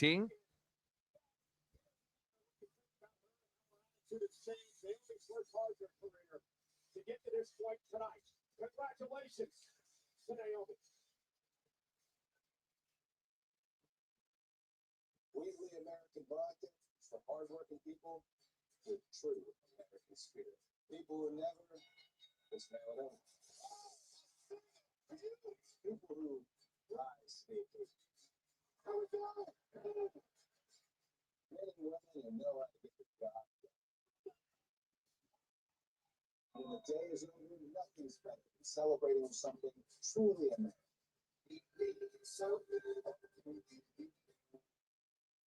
Welcome to the official reintroduction opening ceremony 2024.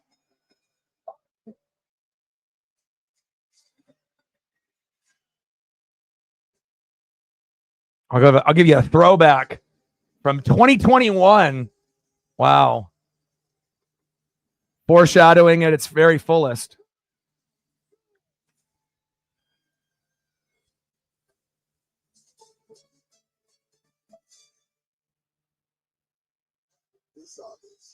Great to see her win. All right, first match in the books. Naomi with that heel turn, electric. All right, let me see if I can get this New York countryside. What do you want to see for photos, not JT? Yes, we did.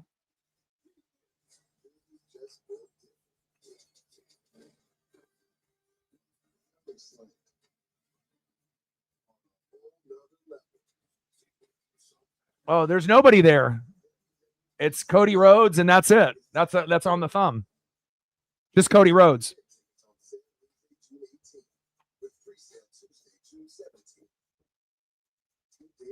Tickets on sale now.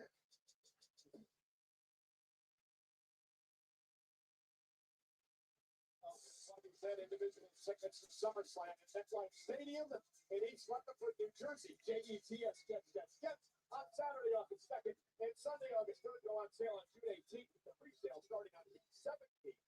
The ticket master. Tonight we're on the West Coast, Los Angeles, California, where Money's in the Bank is brought to you in part by Papa John's. Order pizza and more for delivery tonight. Yeah, Cody Rhodes, John Cena.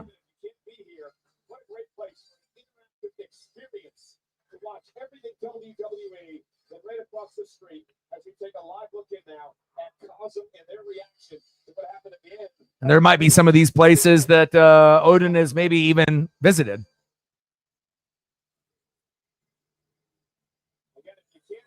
Kahanok Falls State Park and Trumansburg. That's what this is right here. And I can do Central Park. Obviously, a lot of people have heard of that.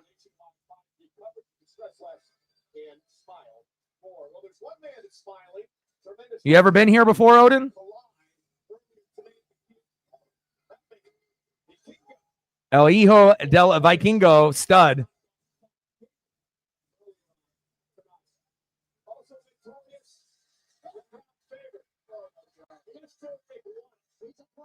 Mr. Iguana.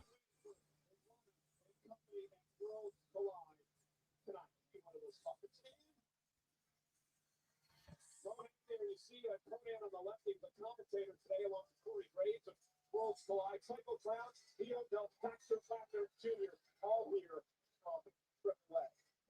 Well, as you mentioned earlier this afternoon, across the parking lot, Kia Forum World Squad. We made the announcement back in Pennsylvania that WWE has acquired Triple A. Tonight was the big event, the first big event, and it was on the WWE YouTube channel. WWE legend, the Hall of Fame, was out injured. Rey Mysterio came out during the start of the show to thank everyone. He was basically presented with a mask by one of the biggest fans, Octagon Jr. Oh, man. A little lake right there in the backyard. That's life right there.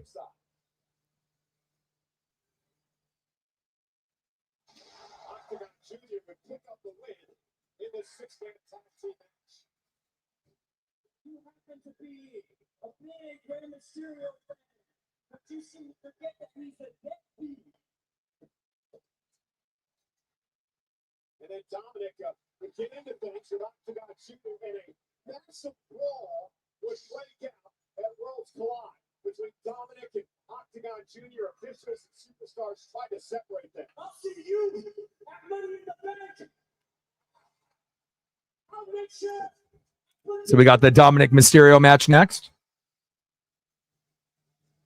Well, interesting decision by Dominic Mysterio. We'll get into that in just a moment because coming up next, it is an impromptu matchup for the Intercontinental Championship.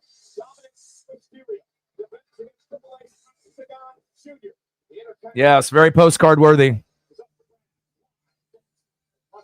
It's pretty. I mean, we definitely have places like that in Oregon and Washington where we have those type of similar vibes.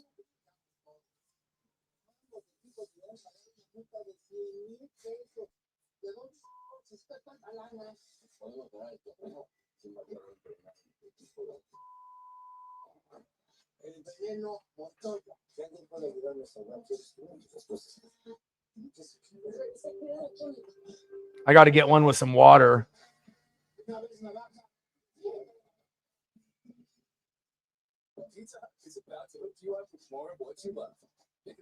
Second pond. There we go. That gives us kind of Pacific Northwest vibes for me and not JT, as well as you, Odin, there on the East Coast. That's life right there, man.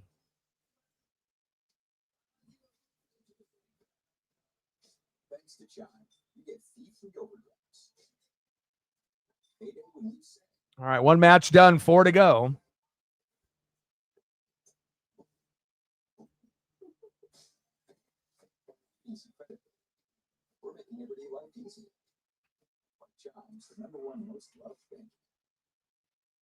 Eczema isn't always obvious. Eczema isn't always red. But now, eczema isn't always going to stop you with Eclipse.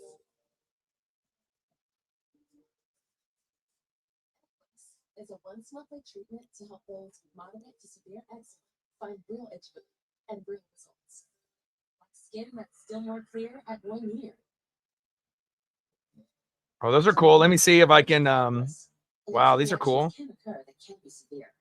All right, so I'm going to send it to you, those that you just sent me back to you on Twitter/X, and then I'll pull them from there. And then we can put them on the channel here. But some of these are photos. Wow, look at that. That's cool. All right, hold on. Let me pull it up real quick. All right, let's see some photos that Odin just sent.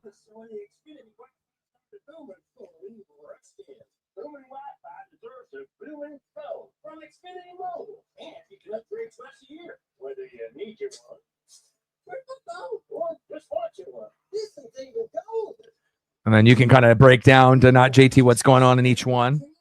So there's the first one that you sent me. Are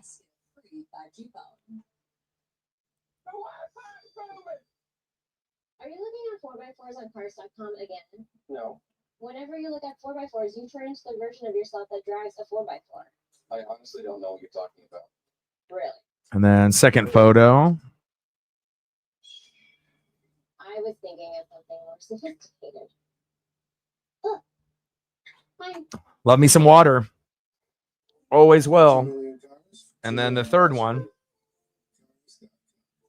Outlast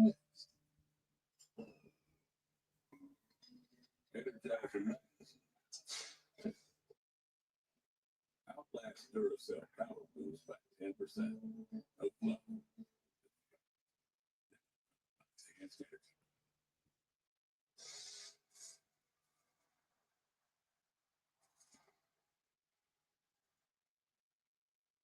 All right, we got an impromptu match here next from the Worlds Collide. Wow, look at that.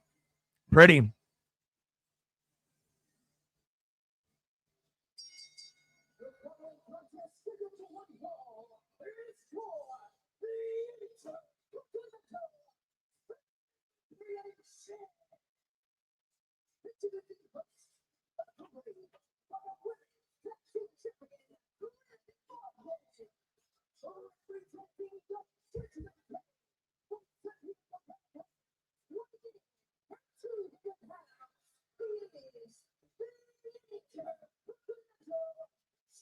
Starting to heat up in here.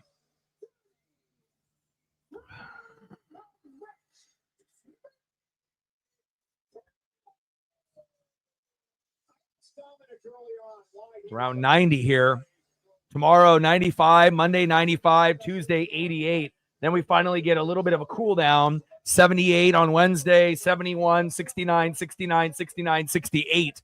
But again, for the next 4 days, including yesterday, a little bit too hot for my liking, but you know, I like 70 with a little bit of a breeze, because anything 75 and above is too hot for Paisley when I walk her. So, but we woke up super early today. Our first walk was like at 6 a.m. So it was 55, sunny with a little breeze. Perfect. As we see Liv Morgan looking amazing as ever, and Dirty Dominic Mysterio, who's come a long ways with his mic skills and in-ring performance in just a couple years.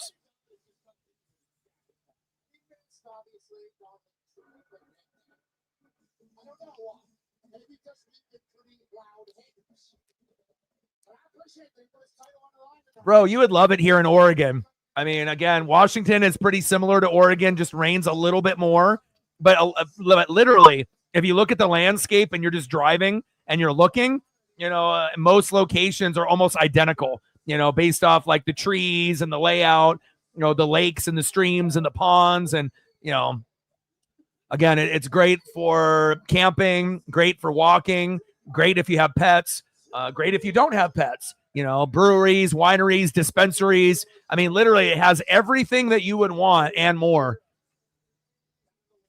Reefer in the building. What's good?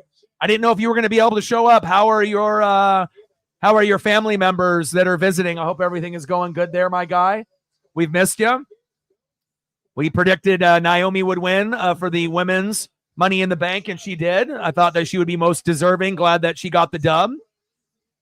But great to be able to see you, my guy. Yeah, a lot of empty seats in Los Angeles. Maybe people trying to scalp the tickets and were unsuccessful. You know, a lot of rich people in LA, but, you know, not really necessarily the best place to hold a PLE. You know, it's like going to a Laker game. You know, it's more of like going to an event rather than actually going to the game itself. But, yeah, a lot more empty seats as they're trying to dim the lighting so it doesn't really show. Reefer, did you get a chance to watch Worlds Collide, the AAA event that was on earlier today? Man, I would highly recommend watching it. It was very good. Me and Odin watched it, even though he's in New York and I'm here in Oregon, but we were kind of messaging each other as we were watching the matches, and very entertaining. I've always been a fan of Lucha Libre personally, you know, even going with the WCW era with the Cruiserweight division for a small sample. Oh, baby! Crawfish, steak, and Korean ribs. Sounds amazing.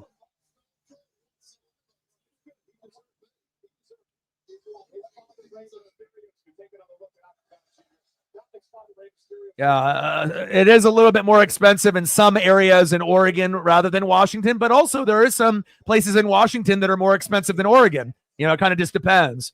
You know, like the Gig Harbor area, there's always like rich areas that are definitely a little bit, you know, more expensive than others. But also it's more not necessarily like how big your house is, it's where your house is. You know, So it's like you can have literally not even a 2-story house. Like you can have a 1-story house like myself here. And, some of the 1-story houses that used to be maybe in the 200,000 range, 300,000 range, have skyrocketed, to 500,000 or more, which is kind of a crazy thing to think, because it's, the houses are not what you would think a 500,000, 600,000 house would look like. But a lot of times it's kind of the neighborhood that you live in rather than how big your house is. We missed you, Reefer. Hope you're doing good, my guy. But definitely a lot of empty seats in the event. And again, in the United States, again, how many places actually can put on an event? Probably Chicago and New York would be much better than LA, and even Chicago and New York would not be the same as like Canada or anywhere in Europe. I think when they went on their European tour, they kind of put the American fans to shame, because again, it's like American fans take this for granted, and then the European fans, obviously, and the Canadian fans, they appreciate it a hell of a lot more. Now they don't go there as often, which has something to do with it, but nice move by Octagon Jr. there.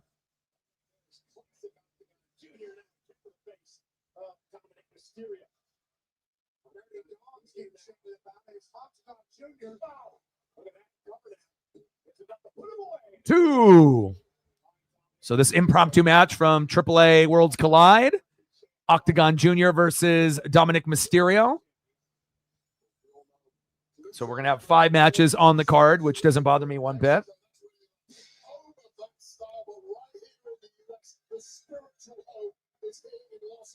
What's new in your life, Reefer? We usually get a chance only to hang out about once a month. What's going on? Anything new with you and the fam, or just you in general?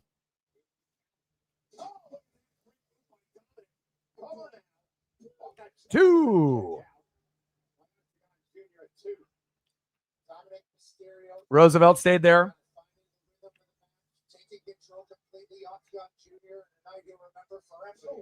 Oh, Last of Mohicans. Nice. Little 619 from the opposite side, since Dom is left-handed.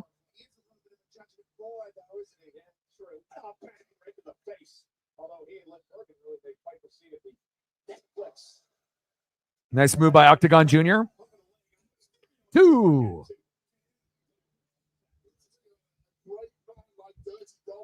Sarah in the building.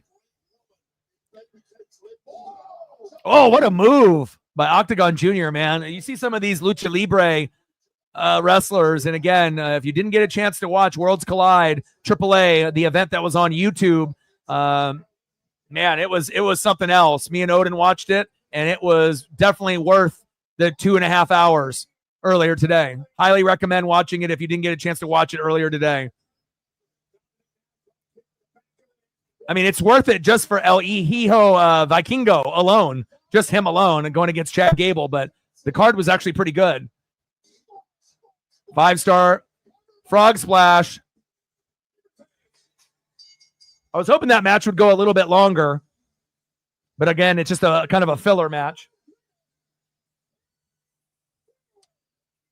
I don't know where Lenny D is, if he's working and whatnot. He tries to come in, obviously, for the wrestling streams, since we only usually do them once a month, unless we end up doing a Raw, once or twice a month. But we haven't done those in a little bit, but kind of really depends on what the card is going to be for a Raw, if it's worth it or not.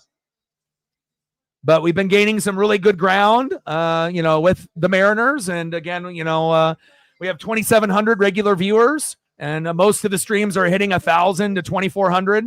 So that's a good kind of sign. We're getting global viewership from countries all over the world, which is great. And again, we're a few months away from college football and the NFL, which I'm very excited about as well. But we are in a time period now where we're kind of in that zone where hockey is about to wrap up, NBA is about to wrap up, WWE is in full swing, and then on top of that, we got baseball obviously in full swing as well, and obviously with the NHL, MLB, and NBA, it's niche. It's not for everyone. NASCAR in full swing as well, but as Dominic Mysterio raises the belt with Liv. Sarah with a tenner, appreciate you. Every dollar counts, and you know that.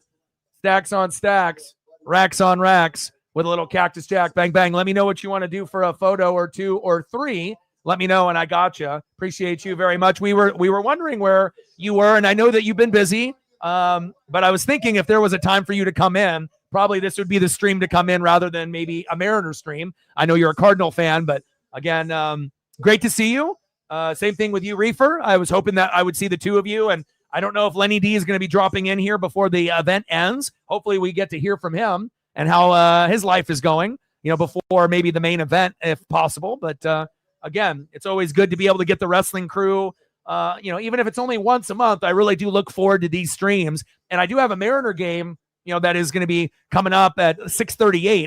But again, if it comes down to a PLE for WWE and the Mariners, that's going to be the one thing that I will push to the side for that day for the Mariners. I mean, I'm already doing every single game 7 days a week, roughly. So, I mean, it's okay if I do 150 out of the 162. I don't think anyone is going to, lose their lid if I decide not to do. I guess I know there is people that would love for me to, but this is going to overlap. So this event will still be going on by the time first pitch goes. So at some point I may have someone come in the room. Hey, are you going to do the Mariners? We may see that in the chat, or they might be messaging me, but I'll watch it on a separate screen. And plus the Mariners have been struggling as of late. We've lost 8 out of the last fucking 11. It's been really rough, but hopefully we get back on track today. And then we got George Kirby on the bump tomorrow, and I will be live tomorrow at 1:10 Pacific. So.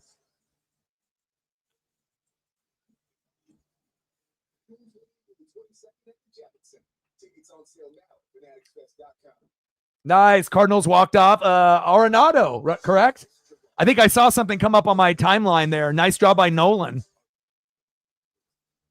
I mean, Cal Raleigh's kicking ass and taking names, but now everyone else is kind of hitting the wall. It's like we need more than just Julio and Cal, and the role players haven't been as productive as early in the season, and we're just injured. The pitching staff and the bullpen is terrible. We can't hit. It's rough. But again, when we won 9 consecutive series in a row, averaging 6 runs or more, I knew that wasn't going to last forever, but it was a nice run for about a month and a half. But at least we get Logan Gilbert back in about a week, and hopefully that'll help us out. So 8 games above 500. I don't think any Cardinal fan would have predicted that. So are you guys are second place to the Cubs still, correct? You guys might be able to make a wild card if that continues. Same thing with the Mariners, either getting first place or getting a wild card to the Astros. But I'm just hoping the Mariners can figure it out and we can get healthy. Bring Luke Raley back, call back up Logan Evans, and get Logan Gilbert back on the bump. And, George Kirby and Bryce Miller are kind of liabilities right now. They're not good. Emerson Hancock and Logan Evans are better, but, I can't manage the team. I'm not the manager, but definitely some questionable decisions by Dan Wilson and the staff. But, I still have faith in the team. Yeah, I would assume that's where we're going to go. Lyra, Valkyria, and Becky Lynch. Becky is really good on the mic, but Lyra is better in the ring. And we'll see how that ends up going. But great to see you, Reefer. Great to see you, Sarah. Me and Odin have been kicking it all day, so it's always good to have you guys. Still waiting to see if Lenny D and a few others will come through, but it's always good to get the wrestling fam together, even if it's, once a month. So hope everyone is having, a good day. Hopefully things have been, good for all of y'all in the room. I've been grinding every day, 7 days a week, spending time with the Paisley Pub and hanging out here trying to grow the channel. So, and here we go. Reefer's got some good ESP, like a lot of us in the room. Money in the Bank, Los Angeles. We got Lyra, Valkyria, and Becky Lynch. And again, Becky is good on the microphone, but to me, kind of boring in the ring. She really doesn't do it for me. If I had a choice between Becky or Alexa Bliss as a tiny, undersized wrestler, give me Alexa Bliss. I feel like if Becky wasn't good on the microphone, she would be screwed, because there isn't really anything about her that really makes you want to watch her. You know, there's so many up and coming females, Roxanne Perez and Julia, Stephanie Van Kuh. You know, there's like so many that are up and coming that are more entertaining in my eyes, you know, and it feels like kind of the older OGs have kind of hit a wall, you know, with the Charlotte Flairs and the Baileys and the Becky Lynch. You know, it's kind of like the new generation of the Tiffany Strattons and all of the young up and coming talent, you know, is a little bit more enticing and a little bit more exciting. And some of the OGs, except for Naomi, which I'm really excited about that they actually let her, you know, win the Money in the Bank. I love the heel turn. I love the new gear. I love the hair change. You know, and again, that's the perfect person to get recognized. And hopefully they do that with Asuka as well. Another OG that unfortunately has been getting hurt lately. And hopefully they give her the run and the love that she deserves as well. But I'm absolutely thrilled for Naomi. And again, sometimes a heel change really does work. Look at Bayley when she went from being the hugger and then obviously going to the heel turn. But she doesn't ever really get over with the fans. She doesn't have a good connection with the fans. But with Naomi, whether you like her or you don't, you know, I think that this version of her will grab more fans that weren't fans of hers back in the day now. And can't wait to see what they do with her and her storyline moving forward. I agree. Becky coming up was fire, but I mean, as far as Becky now, you know what I mean? I feel like a lot of people, it's, you know, like I feel like this particular rivalry, you know, if it was Lyra versus Roxanne Perez, it would be more entertaining. If it was Lyra and Stephanie Van Kuh, it would be more entertaining. You know, I feel like, and I was always a Becky supporter, you know, and obviously when she became Becky Two Belts and, you know, got hit in the nose by Nia Jax and that kind of, you know, took her into a whole nother stratosphere. And obviously her being with Seth. And obviously I love Seth just like Sarah does as well. But I just feel like her in-ring presence, you know, I feel like she's not like Ronda Rousey in the ring where it's like, oh God, it's like, I can't even watch this. It's not that bad, but I just feel like, you know, she's not the strongest. She's not the fastest. And I just feel like the entertainment value of her in the ring and her moveset has dropped off a little bit. You know, she's not as entertaining in the ring as she was earlier in her career. I think that's a fair statement. I mean, she's always going to cut an amazing promo. That's the best thing about her. You know, she can cut a promo, you know, but she ain't on the level of like Seth Rollins, you know, who's great in the ring and has never had a drop off. And on top of that, can kill it on the mic. So agreed. I love the character. I don't know. I just think it's, you know, the OGs, the original 4 horsewomen. And, you know, I feel like, you know, you have to have a certain type of gimmick. And I mean, even if the gimmick changed with Becky, you know, and people love the, you know, they love the Sami Zayn, the Seth Rollins, the Becky Lynch. They love to participate and sing along. And she can dress up in all these fancy outfits and everything. But I don't know. I just feel like in the ring, her move set has gotten really like predictable and very basic. And it's just, I don't know. I don't really know how to put my finger on it, but she's just not really fun to watch in the ring anymore, in my opinion. And I'll still root for her at times, depending on who she's going against. But like in this match, there is no reason for her to win. Lyra is up and coming, and Lyra should be the one, you know, that wins and continues to be able to cement a legacy as a young wrestler, you know. And again, if they want to be able to give belts to like people like Charlotte Flair and Becky Lynch, I think that time is over. The talent level is so much better now than it was back then when Becky and Charlotte were, quote unquote, the man. You know, it's not the same era with the females anymore. There is more female talent now where just because you're Becky Lynch doesn't mean you deserve gold. Same thing with Charlotte Flair. It's almost the opposite. It's like you would rather see the other person get the gold. And, you know, Lyra still's got a ways to go on the microphone, you know, but again, she has been able to get better, you know, cutting a promo. And I feel that in the ring, way more entertaining to me, Lyra Valkyria than Becky Lynch.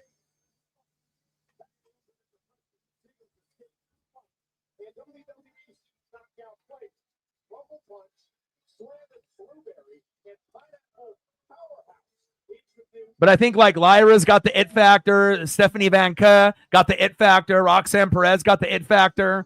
You know, this is the best that we have ever seen this female division. And I mean, none of those wrestlers are Rhea Ripley, but and I know you have to have different feuds and whatnot, but I mean, imagine Lyra versus Stephanie Van Kerr. That would be must-see TV. And let's just hope that Becky and her moveset is good enough and smooth enough in the ring to make this, you know, worthwhile. It's never, you know, a Lyra question. It's always a Becky question in these matches with these one-on-ones. And normally the vet is supposed to be better than the newbie. But now it seems like some of the newbies are better than the vets. So...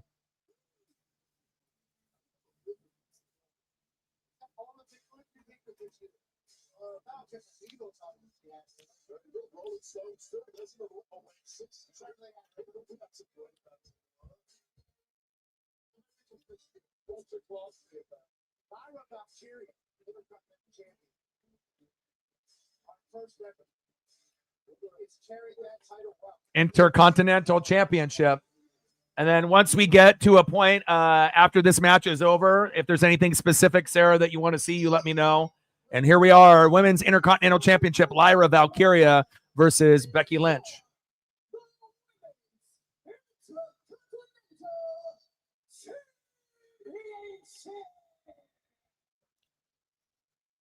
What's the weather like in the Midwest, Sarah? Are you guys still battling like tornadoes and the crazy stuff that's going on in the Midwest, or has that kind of died down a little bit? I know me and Odin on the opposite sides of the country in Oregon and New York, as well as not JT in Washington. You know, we've got a little bit of a heat wave. I imagine maybe that has happened with you as well. And Lyra wasting no time. I love it. I can't wait to see who Lyra goes next, you know, in her rivalry.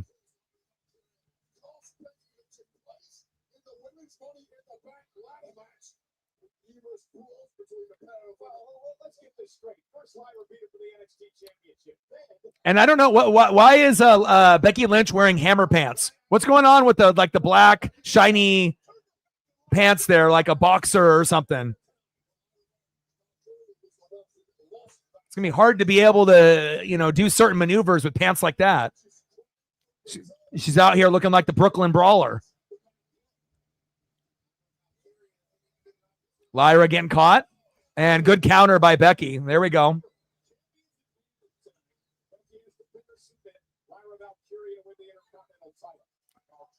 Will Bayley show up tonight? That's a good question. I gotta raise you. All right. I gotta raise you one. Will Bayley show up tonight? Will Roman show up tonight? That's what I'm wondering. Will Roman Reigns show up tonight?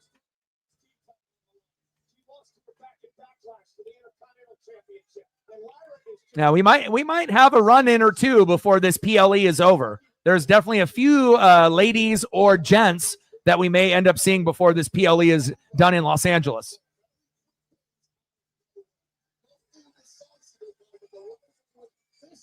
But this is definitely an interesting question, yes.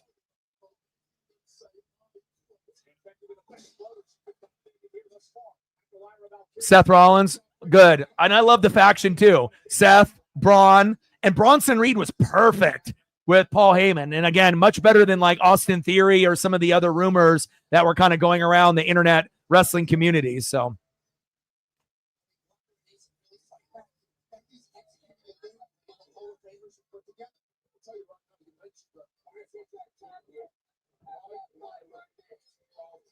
and Bronson Reed kind of gives you that Vader, Bam Bam Bigelow kind of vibes in 2025, being a little bit thicker of a wrestler. And, you know, he's got a couple nice, you know, bodyguards. And, you know, again, it's like you wanted to see certain factions, you know, with like The Rock and what they were doing with Travis Scott. And they, you know, had something kind of lined up, but it never really came to fruition. But now at least we get a faction with Seth and Braun Breaker and Bronson Reed and Paul Heyman. And yeah, I love it, man.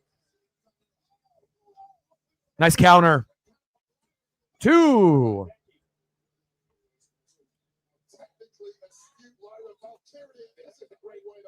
Awesome. I'll do that. Lyra's been the only woman to hold the Intercontinental Championship. She won the inaugural tournament back in January. 140 days as champion. Becky Lynch, of course, has never held the Intercontinental title. Would like to add that to her resume tonight.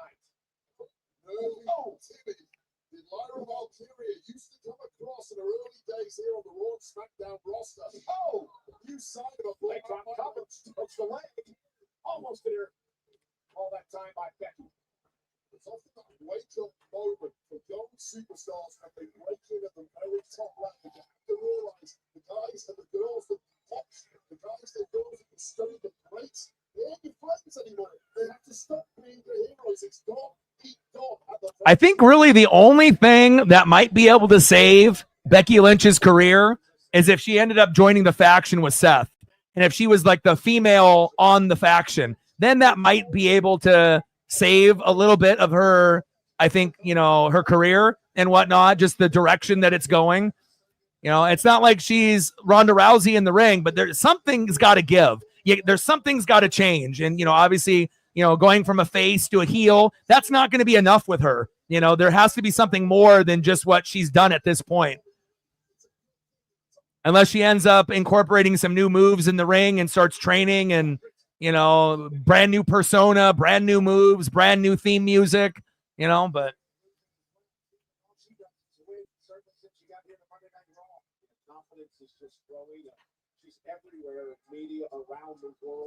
Yeah. Becky is pretty. Like if you look at a lot of the ladies, I feel like she's probably the most naturally beautiful on the roster. She doesn't have to wear makeup to look, cute and whatnot. Some of the ladies definitely, they use a lot of makeup, like a lot, but Becky has always been a natural beauty.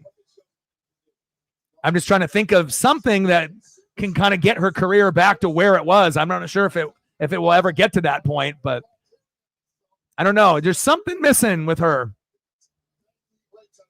But hopefully things will, get back to where they were, regardless if she has gold or not. Nice move. 2.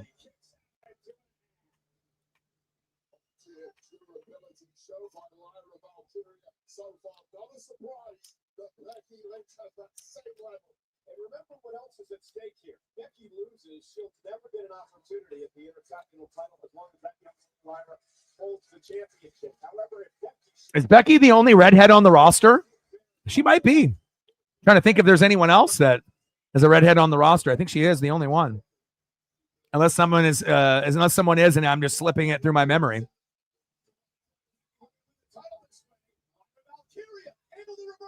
Nice reversal there by Lyra.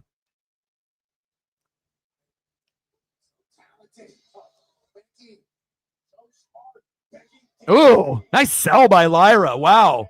Nice move by Becky. 2.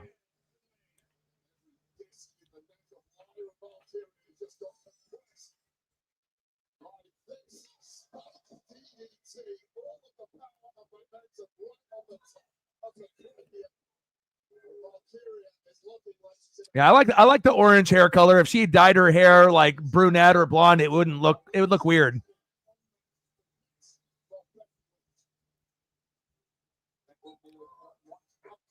I mean, she's got to keep it, right? Just like Sheamus.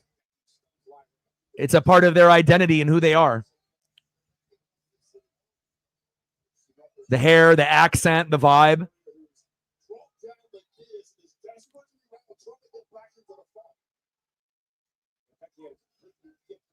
Lyra is hella muscular.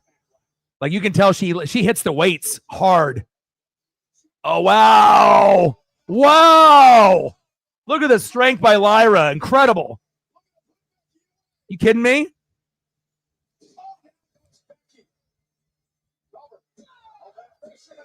Two. Lyra reminds me of like an Olympic wrestler, someone like in like a Kurt Angle faction or, something in that nature. I mean, she has such strength and agility. So smooth in the ring.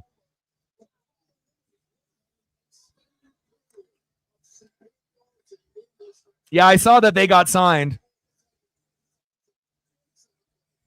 Gigi Dolan, yes.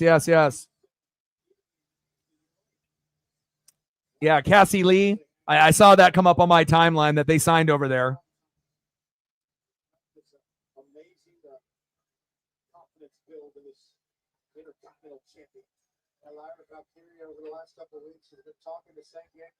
Reefer, you think that R-Truth will get his job back? You think he'll come back to WWE, or do you think this is it for him?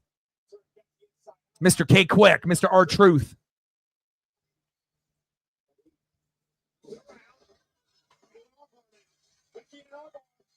Armbar to Lyra. And I feel like with wrestling now also, it's not about just the moves that you do, it's how good you are at selling. And I feel that there definitely is certain females that are much better at selling than others. And sometimes that aspect of wrestling gets overlooked, which it shouldn't.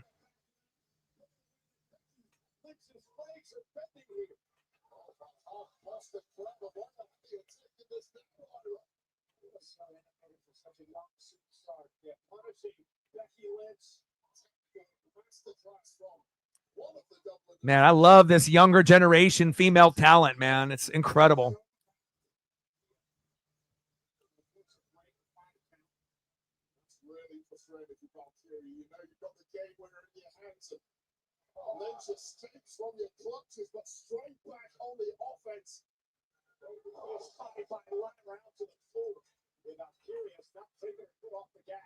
Simply cannot do that against someone the caliber of a Becky Lynch. You can't give them a window. Reefer, I agree. You know, I'm not sure if I really like the whole TKO type thing. They are definitely, you know, more about, you know, money and profits, and, you know, instead of actually looking at people that are good locker room, you know, people and good people overall, like R-Truth.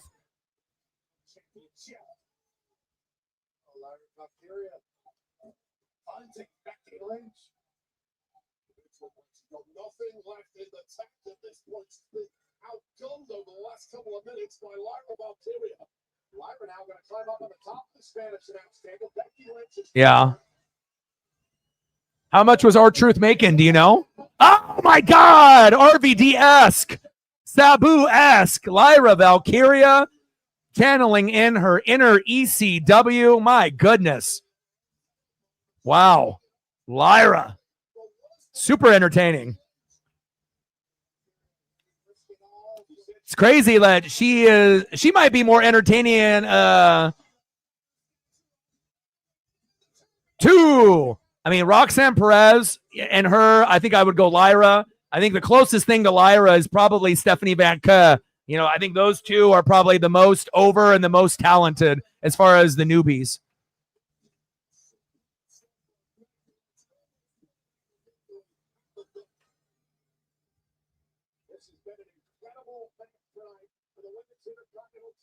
Agreed. Super greedy.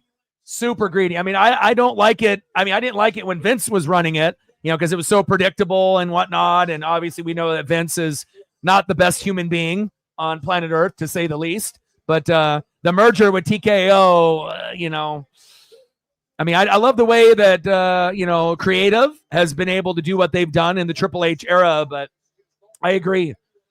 Very, very critical and stingy, and you just never know what's really going on behind the scenes with TKO.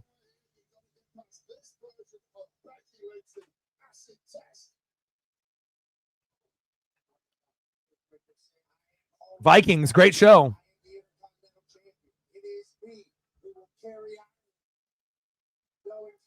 And speaking of new shows, Resident Alien Season 4 is back. And one of my favorite shows, Blind Spot, is finally back on Netflix. I've been wanting to watch that for like years, and they finally debuted it today.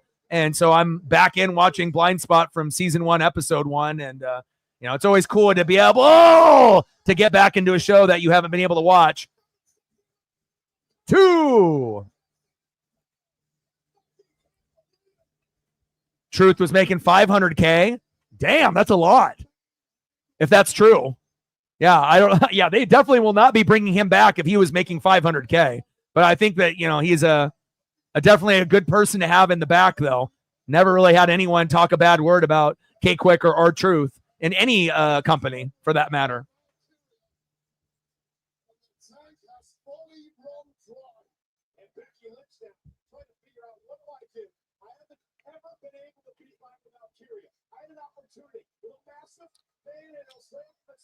I still couldn't get the job done. How did she beat Lyra? Well, you're not sharp and you're turning on blank. You're in big trouble. And Becky Lynch is about to come unglued. Oh, big slap from Lyra. Lyra just never gives up. Oh! Oh my God. Ooh. Okay. Becky does have good chemistry with Lyra, though, in this little feud. I feel like when you see the match on paper, it doesn't really scream like must-see TV. But when you actually start watching the match, unfold, it starts to kind of, get better as the match goes along.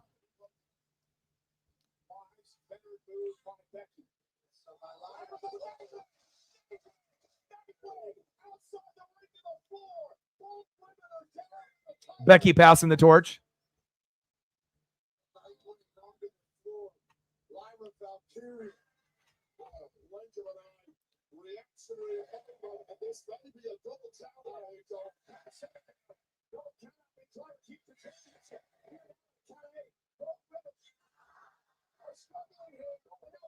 Barely rolling into the ring.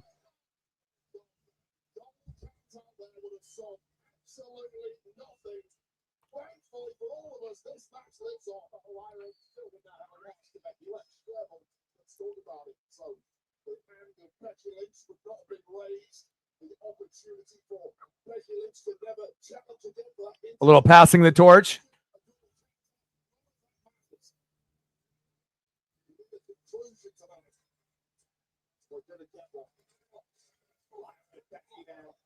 It's crazy to think, like, if this is Lyra in the kind of the beginning stage of her career, what's she going to look like in a couple years when she masters the microphone skills?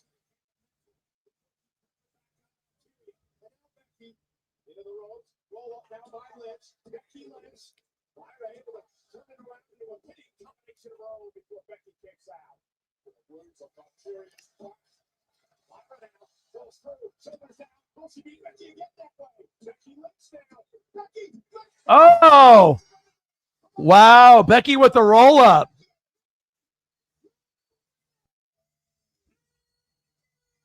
Wow. I don't know if we anticipated that. I don't know if I like Becky winning the belt. You know what I mean? She definitely is, got good chemistry and whatnot, but it kind of feels like, the belts should be going towards the new and up and coming talent, not with people like Charlotte Flair and Becky Lynch at this stage in their careers, but we'll see on how long Becky ends up having it and whatnot. But I mean, if this opens up an opportunity for Lyra to go against like Roxanne Perez or Stephanie Van Ka, something like that, then so be it. But yeah, unexpected, anticlimactic. And again, I used to really root for Becky back in the day and whatnot, but I don't know. I'm not sure if I really like her taking the belt away from maybe the number one female up-and-coming star besides Roxanne Perez and Stephanie Van Ka.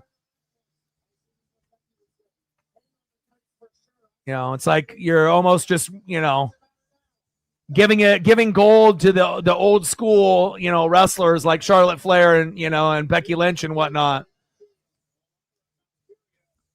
And obviously, if you can look at the reaction of the crowd, they're not into it. They don't really care that. I mean, regardless if she's a face or she's a heel, and and she has the belt and whatnot.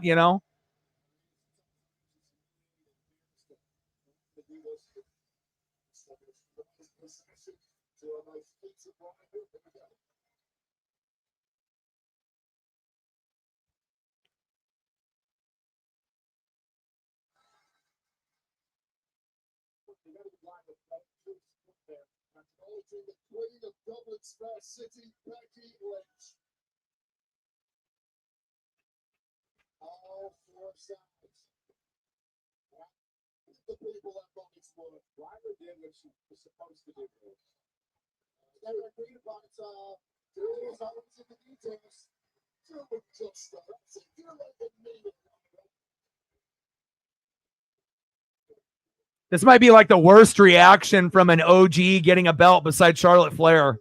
It's like sometimes, you have your moment, and you're the star, but then as time goes on and new talent comes in, sometimes people don't care, at that point, if you have gold or not, like it doesn't mean the same thing that it did earlier in your career.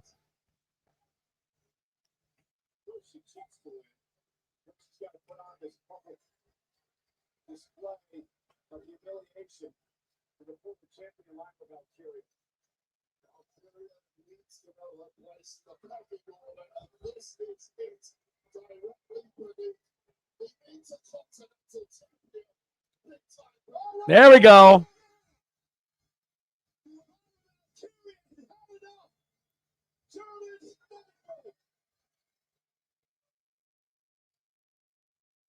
Plus, Lyra as a heel would be better Lyra as a face.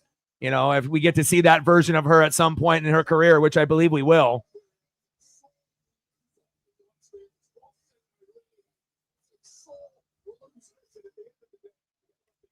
But I can't speak for everyone, you know, but I don't know. I just don't think in WWE in 2025, people want to see Charlotte Flair or Becky Lynch with a belt, you know. It's like they should be putting over the talent that's up and coming, you know, that is young, you know, obviously now, but obviously for storyline purposes, you know, you're going to get certain individuals that will get gold again. All right, let's get some photos here for Sarah.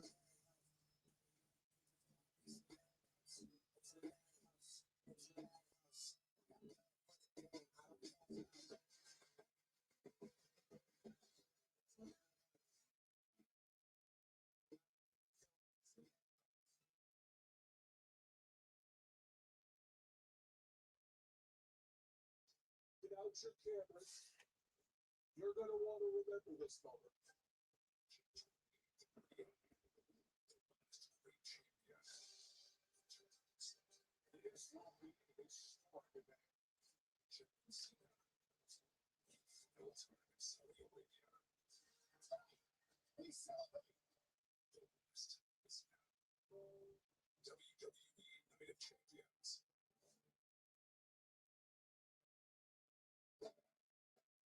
We are in Los Angeles, California tonight for Money in the Bank. 17 premium live events have been held in Los Angeles over the years, including 4 WrestleManias. Remember when WrestleMania went to Hollywood 20 years ago? That was the night we had our first ever Money in the Bank contract. Ladder match sold out tonight over 17,000 in attendance at the Intuit Dome in Los Angeles. Quite a few photos aren't pulling up and transferring over, but hopefully I'll be able to find at least 1 or 2. Holy hell, the stars alive. Kourtney Kardashian, Travis Barker, with our favorite caller out here in the intro. We appreciate the hell out of you guys. Especially this family night. So, Money in the Bank. So, that's awesome. So, that is playing now. Because Money in the Bank has been an unbelievable event. And you can bring home the action with Mattel's Money in the Bank cash-in ring. Oh no, Santos goes down to the top of the ladder. Seth Lincoln Rollins makes him up there. Oh, that right is going crazy. And now, brings up that Money in the Bank briefcase. Watch out here with an opportunity at the title. You can recreate Money in the Bank moments from ladder match victories to briefcase matches. Yeah, unfortunately, most of the photos with all of them are not converting for whatever reason. But at least we got the one. Normally she's the one that slaves, but tonight is how it Coming up next, back, this thing just created, recreated, actually live action. It's tremendous. Money in the Bank, rock match, one of these 6 men, with an opportunity to earn a world title shot. It's next. All right, men's Money in the Bank. We'll see if I can find a few other Seth Rollins photos and whatnot. Yeah, no Bailey.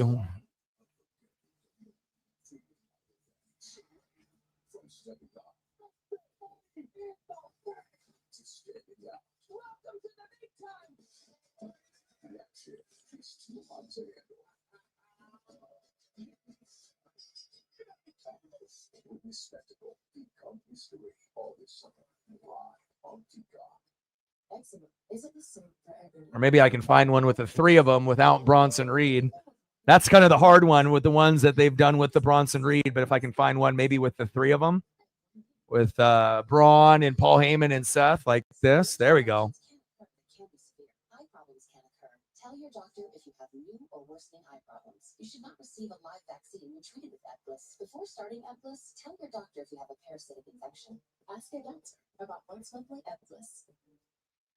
Beautiful. It's exquisite. Oh, but you could. As fast as an hour with Walmart's express delivery. So we're down to the last two, men's Money in the Bank, and then the main event, John Cena and Logan Paul versus Cody Rhodes and Jey Uso. Get 40% off jeans and stains with sale prices starting at $29.39. Find your new color June 6th through the 9th. Shop online or visit your neighborhood Sherwin-Williams store. Oil change time. Candace. Remember when your boyfriend said he knew a guy who didn't know what he was doing? Silence your oil change on idiot. Valvoline needs your oil change. No appointment needed. From the Rumble earlier in the year.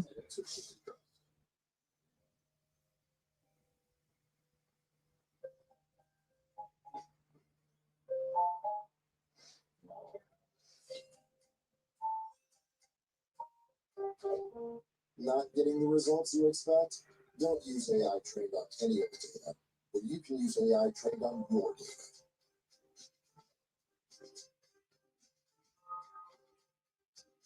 Be AI built for business. IBM. To find your way, sometimes you have to pay yourself. Well, we didn't get Bailey. Hopefully we get Roman tonight. Forge your own path. Grit, determination.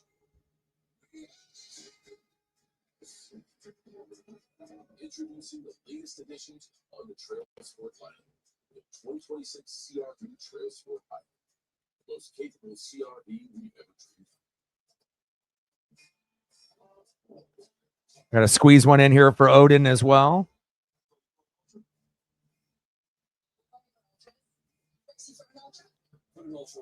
Oh, baby. It will not disappoint. You have to watch it. Me and Odin watched it at the same time. And again, you may not recognize every single individual that you're looking at, but it's Lucha Libre style. So it's going to be super entertaining. And El Hijo Vikingo going against Chad Gable at the end. My God, that's worth it in itself. But it's definitely worth the 2 hours to watch for sure after this. You will not be disappointed. The winner of a Money in the Bank contract ladder match tonight. It is the men's turn. Money in the Bank is presented tonight by Cash App, your financial tag team partners. Cash App is always in your corner and always in the middle of the ring at the biggest events of WWE. Our own Alicia Taylor. The following is the men's Money in the Bank. Let's go. Tell him, Alicia. Oh, baby. The Shield.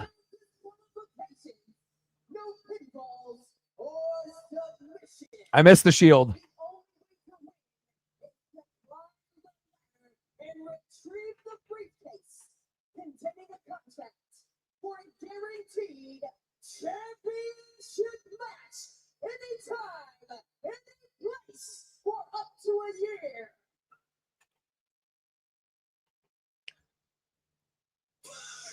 Burn it down!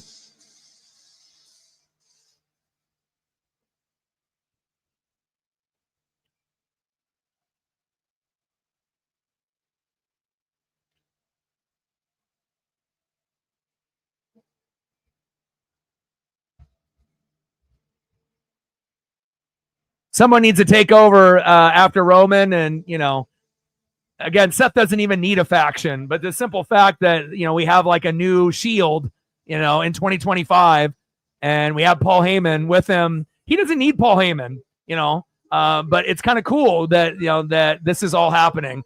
But the people that are going to benefit from this the most are going to be Bronson Reed and Braun Breaker, you know, because at some point they're going to break up and they'll feud with each other and whatnot. So the storyline can go in so many directions when you have a faction. You're together, you're not together, you're fighting with each other, you're battling with each other. You know, love me some Seth Rollins.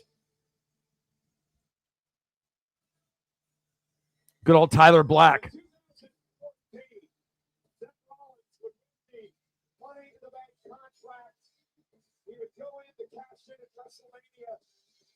Crazy that this is the most decorated trio in wrestling history.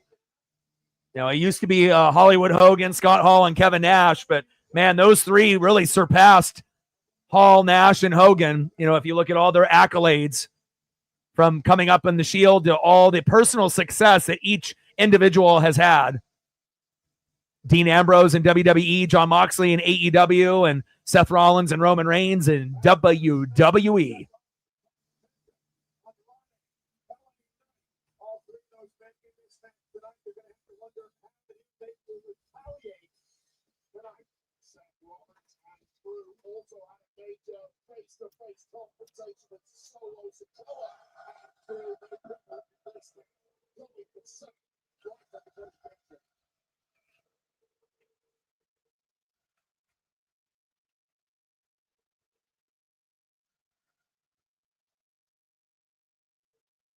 I got to go grab a water before we get too far into all the intros here.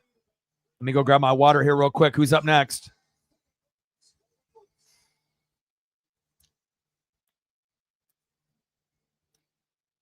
Oh, Penta.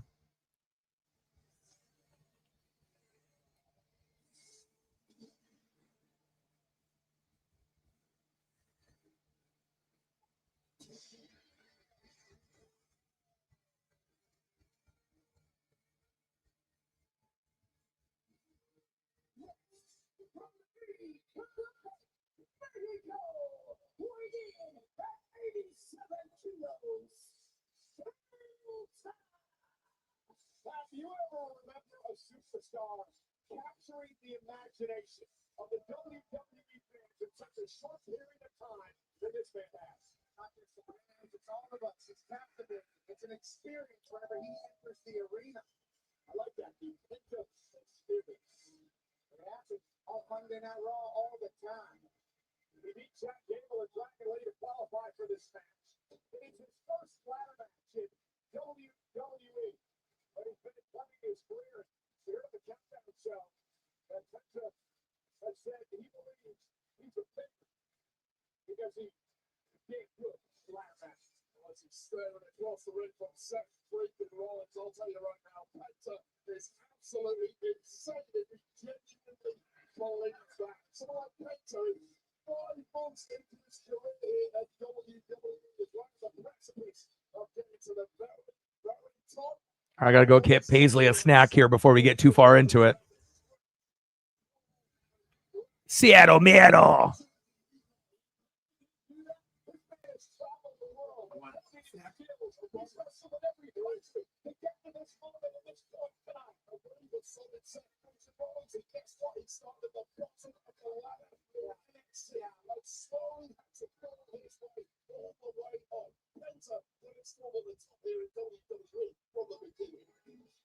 Yes, the top. Well, it's double duty tonight. No, first time we've seen this match. Oh, this is great. I cannot wait for you guys to try to debunk the story I'm about to tell you. Fresh as a daisy.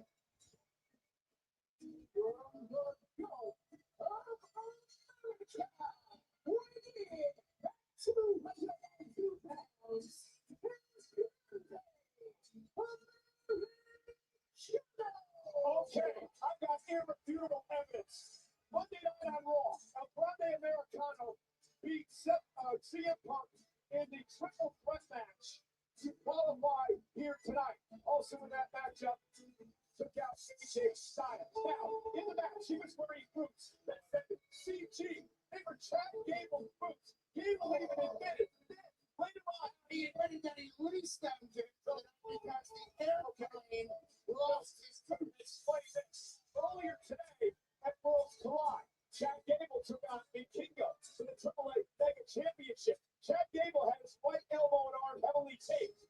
El Grande Americano has his right elbow and arm heavily taped. Here's I didn't know that somebody injures elbow in professional wrestling. That's all it is. Such a conspiracy theorist, like this whole. I hurt his elbow.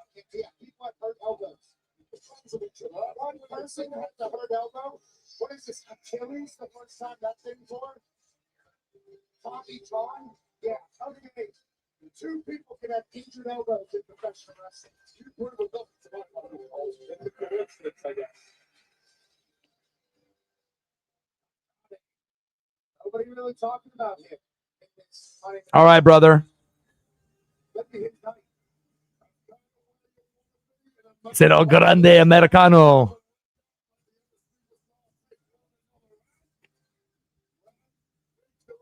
So we got the men's Money in the Bank, and then we got the main event with the tag team. Appreciate you, my guy. Thank you so much. Let me know what I can do photo-wise, and I got you. Thank you, Reefer. I just checked my phone. Appreciate you very much. I'm glad I was able to come back before you dipped. And if I see you later, then I'll get you some photos. If not, I'll get you photos whenever we talk to each other, see each other again. But thank you for your support always. Means a lot. Reefer with a 50, just like Odin, for us to be able to hit our goal. Shout out to Reefer. Shout out to Odin. Shout out to Sarah. Shout out to Not JT. Appreciate you guys. Even with a limited capacity of wrestling fans, we still can get it done. Appreciate you, ladies and gents, very, very much. Stacks on stacks, racks on racks with a little Cactus Jack. Bang, bang.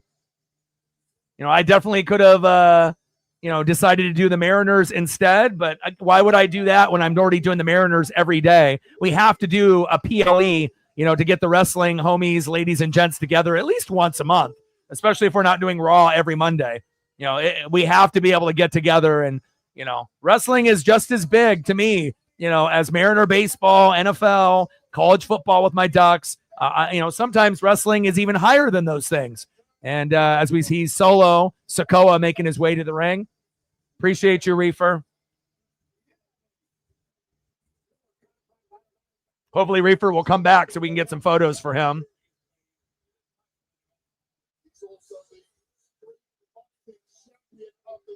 Every dollar counts.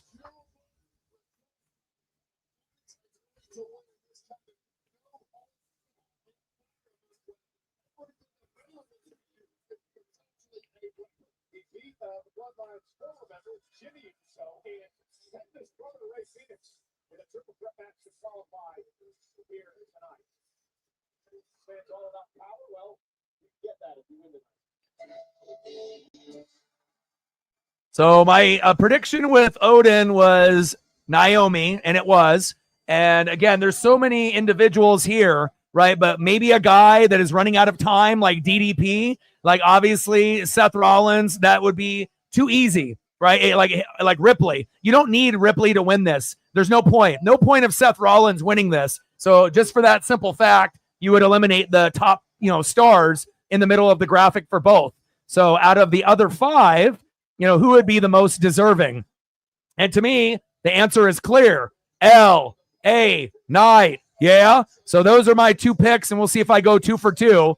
And, me and Odin got Naomi correct. I'm not sure who you guys are picking or thinking, but this is my pick for Money in the Bank, just for the simple fact that, the people that are the best, Ripley and Seth, they don't need this Money in the Bank. They're already bigger than Money in the Bank. But for the other five, it would be a big thing. And again, Penta, is incredibly new to the company. Chad Gable with the Americano, we know that is kind of a gimmick. Solo, obviously, it seems like he would be a choice that probably would be the second most logical behind LA Knight, Solo. But just something about LA Knight. He's over 40. He's giving you DDP vibes. Time is running out. And if you want to acknowledge someone who's great on the mic and in the ring, like AJ Styles, that's getting older, you want to make sure that you're giving them moments while they're still in the company, because LA Knight in a few years, we don't really know what will happen. So we'll see what happens. But LA Knight to me is the most deserving at this stage of his age and career. And again, a lot of the others will have other chances. LA Knight, he might not have too many more chances after this, just based off his age, right? I mean, unless LA Knight, is with the company until he's 50, 55, but we don't know if that will happen with TKO, right? So we'll see if LA Knight can get it done. But to me, that's the most logical choice and the smart choice at this point in WWE, but we will see.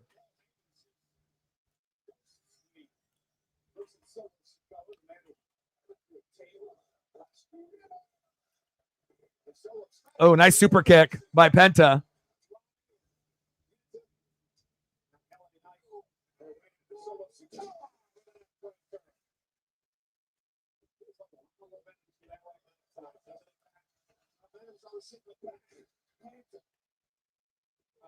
And I feel like Penta, that could be someone that will get it, but maybe just not this year. Like Penta maybe next year, or the year after or the year after. There's going to be a lot of chances for Penta to get Money in the Bank or to be able to have gold, to have a solo run. Or if he ends up, making a tag team with the Lucha Bros with Rey Fenix, where they could have tag team gold again. But Penta is so good in a singles run, you want him to have gold before they go to the tag team, because he's so good. He's so fucking over, like LA Knight, right? So, but again, if Penta doesn't win it this year, he'll have plenty of time to be able to get it next year, the year after, the year after. But LA Knight, I mean, how many more years does he really have left with the company? Whoa! Andre El Idolo. Oh, nice super kick. Penta. Yeah.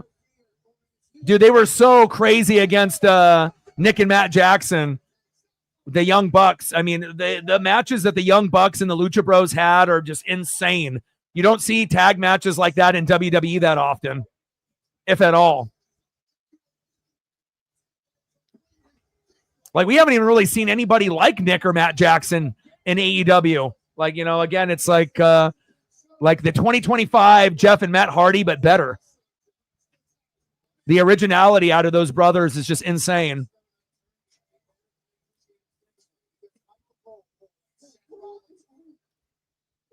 But if anyone were to match up, to those guys, it was definitely the Lucha Bros, Penta and Rey Fenix.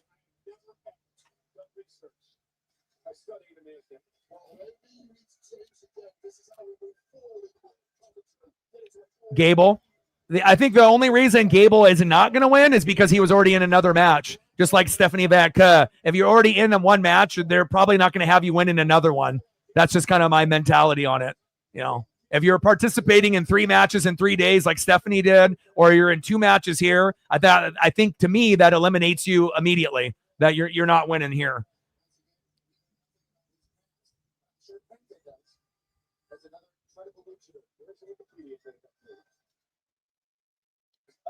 I mean, for me, it would be probably LA Knight and Penta would be, the ones that would kind of make sense. But Penta doesn't need the opportunity right now, even though he's super over.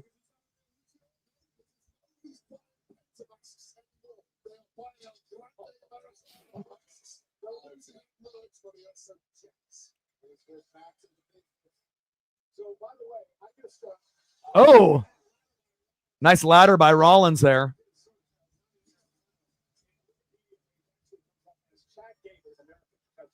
Oh yeah, Penta mask is fire. Penta is the most well-dressed, as far as costume. It's the best costume in WWE, hands down. I mean, this is the best thing that we've seen since The Fiend, if we're really being honest, based off look. Penta's look and the different colors, regardless if it's white, blue, black, green, red, it's just, everyone is just on fire. Oh, what a move. El Grande Americano, a.k.a. Chad Gable, on Seth Rollins there.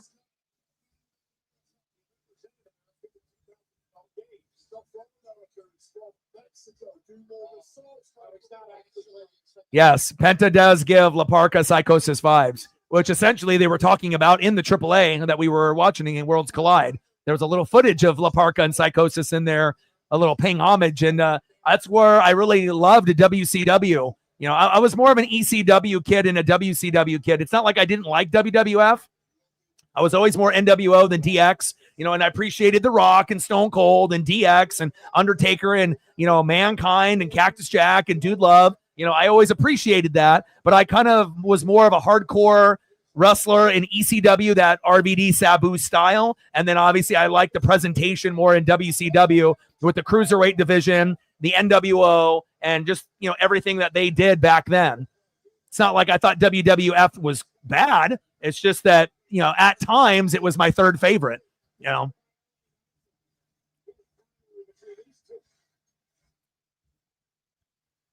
But a lot of my friends back in the day only watched, you know, WWF, and I had to introduce them to ECW. And obviously once WCW started to gain momentum in 95 to 99, then, you know, it really came down to what Monday Night War are you watching? I was watching both, but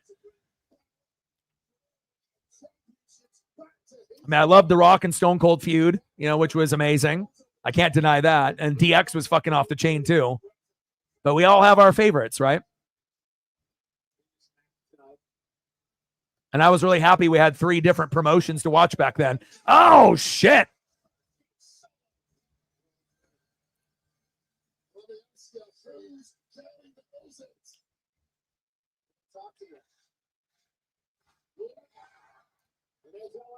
There was like a local channel that had the ballroom in New York, you know, that was like fuzzy on my TV that I would stay up late and watch. It was on at like 11 at night Pacific time. And I remember it was like, you know, some random channel. I didn't have cable and it came up on my TV and I was like, ooh. And, you know, and then the rest is history. I bought all the DVDs that came out. You know, I ended up buying custom VHSs where a guy made custom covers, you know, of them. And I bought them for ECW. This was obviously in the 90s, early 2000s and whatnot. And I just never seen hardcore wrestling like that in my life. And once you watch it for 1 or 2 times back at that time period, I was hooked. I mean, hell, I even did backyard wrestling because of ECW. So Rollins climbing the ladder with Penta and a few others lined up on the other.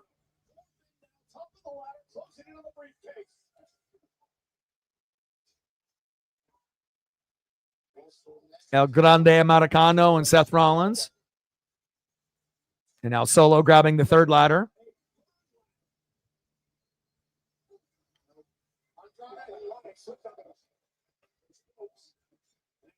Channel 8. Yeah, we had 2, 6, 8, 10, 12, and Fox 49, but this was something else. Because 8 for me over here in the West Coast was NBC. ABC was 2, CBS was 6, NBC was 8, OPB with like Sesame Street was 10, and then they had Fox 49, and then Channel 12, you know, was like KPTV, like news.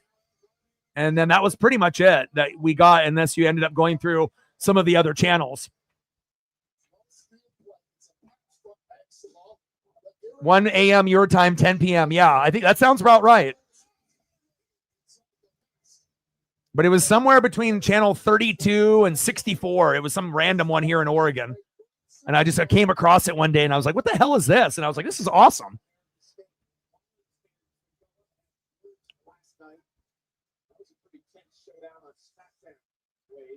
I mean, watching RVD and Sabu, I mean, and it was cool too, because it didn't matter if it wasn't RVD or Sabu. I mean, it could have been, you know, Tommy Dreamer. It could have been the Sandman. It could have been Just Incredible. I was hooked, man. It was awesome. Solo and Seth.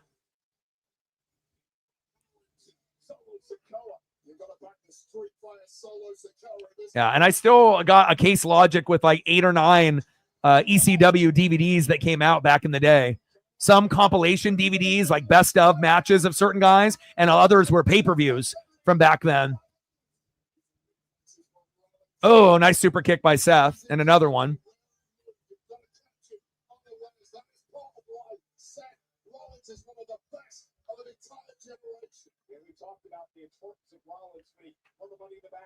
Back in 2014 and how that changed the entire direction of this company for a decade. That's the power of running the back. I wish I lived in New York with you back in the day to go to the ballroom and watch ECW live event in its prime, 95 to 99. I would have lost it. I would have literally lost my fucking mind like every fucking fan in that building. Best crowd, best energy, and they had the best announcer, Joey Styles. Hands down. I mean, obviously Jerry the King Lawler and, you know, JR and, you know, Tony Schiavone and WCW and Larry Zbyszko and, you know, Steve Mongo McMichael, rest in peace. But no one was better than Joey Styles on the mic, period, as far as excitement. You know, all the announcers were good in WWF and WCW, but they weren't as unfiltered and raw, and it was real emotion out of Joey Styles. And I'll never forget it.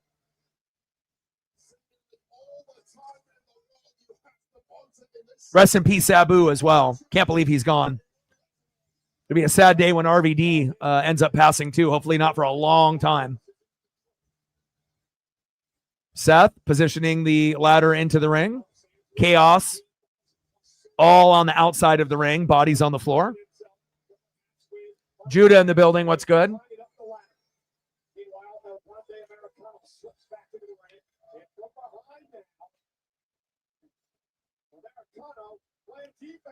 Hot as shit out here, Judah. I had to open the door to my room because it was just getting like a fucking hot box in here. It was like a sauna because I got all these fucking lights on and it's like no AC in this room. I got a fan going, but it's like 90 outside, which means it's probably like 90 in this fucking room.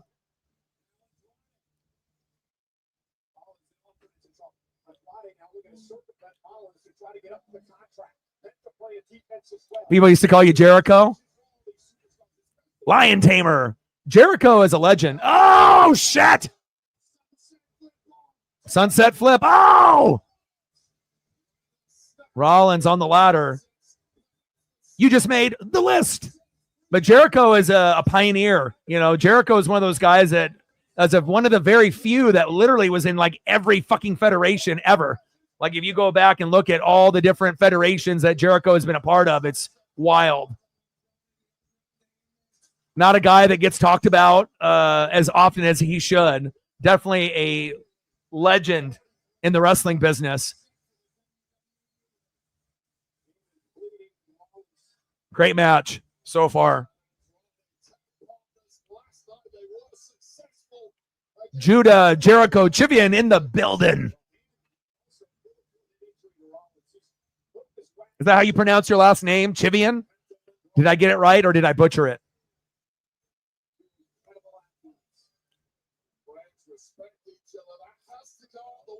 Yeah, Jericho should have never went from the Judas persona, you know, with the theme. That was one of the best themes ever.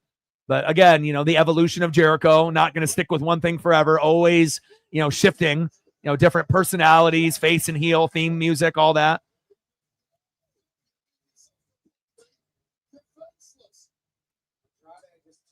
Andrade, El Idolo, and Penta going at it as they're getting close to the briefcase here. Money in the Bank 2025 in Los Angeles. Lots of empty seats out there.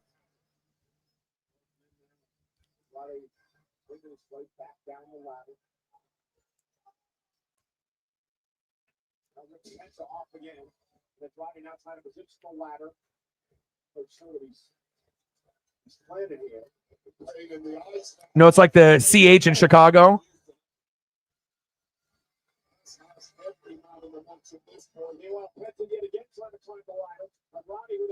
Yeah, I've been getting a lot of sun too. I mean, like I said, I've been able to get a lot of sun walking Paisley. You know, I'm still doing the 5 miles a day, so I'm definitely getting the weather. So I'm not necessarily really flushed. It's just me tan. So, but I mean, obviously, you know, once summertime comes around, I get really dark.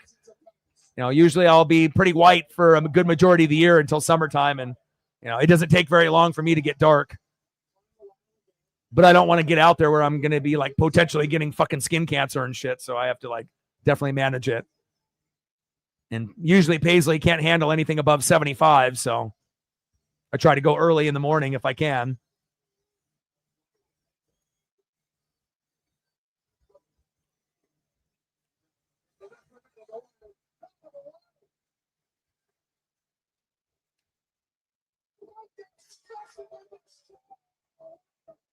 Dude, the Destroyer actually held that ladder up. The females did the Destroyer, and it barely moved. That time, the ladder almost broke in half.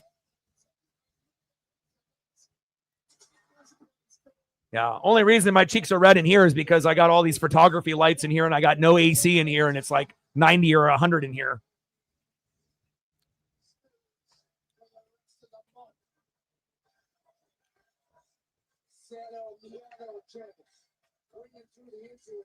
Yeah. But I don't know. That's probably being part Asian and part, Czechoslovakian and whatnot, European. So.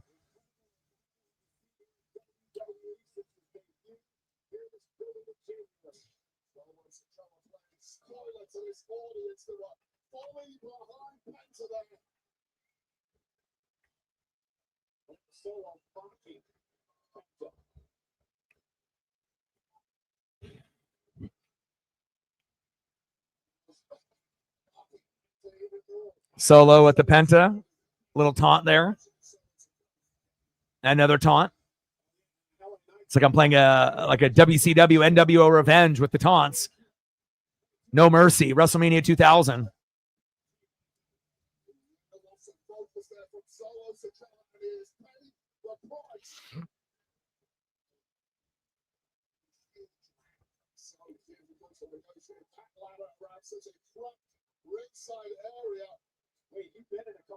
LA Knight, for over 40 years old, he works out.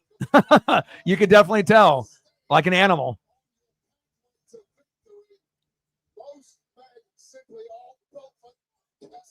It's cool to see stories like DDP and LA Knight, being over 40 and, finally kind of being able to get the recognition that they deserve. Oh, big super kick by Penta. Reefer, you're back. I don't know if you saw my comment, but I appreciate your support. Thank you so much. Let me know if there's anything you want to do photo-wise. I know you might have to dip out again, but after this match is over, anything you want to see, you let me know. Appreciate you very much. Very much. Very nice. Great to see everyone in the building. The only thing that we're missing is Lenny D. I don't know if he's working or doing wrestling or what's going on with him, but I hope that he's doing well, and maybe we'll see him right at the end of the stream, right before the main event or after the main event. And if not, hopefully very soon.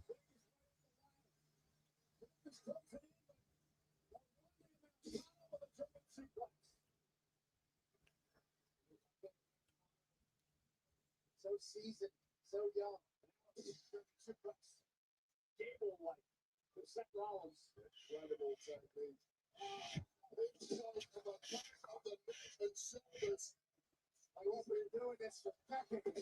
You get a suplex. You get a suplex. It's like Kurt Angle all over again.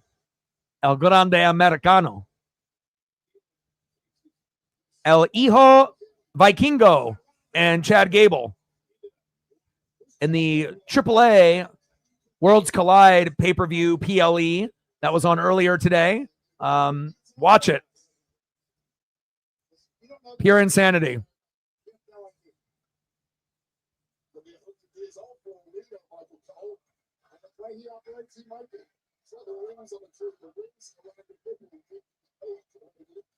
Chad Gable, super underrated. Not very many American wrestlers could wrestle Lucha Libre style. Fantastic on the mic. Hopefully he'll get, some type of push at some point in his career.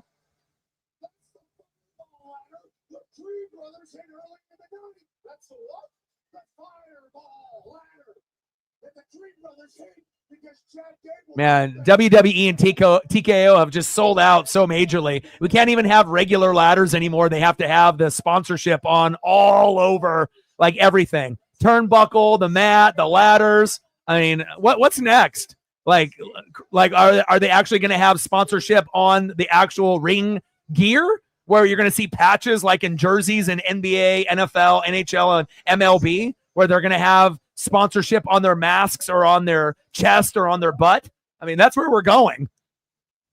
Like, let's leave the sponsorship like outside of the ring. I mean, it's really such a greedy, money hungry type of thing. But I guess that's where we're at in the TKO era.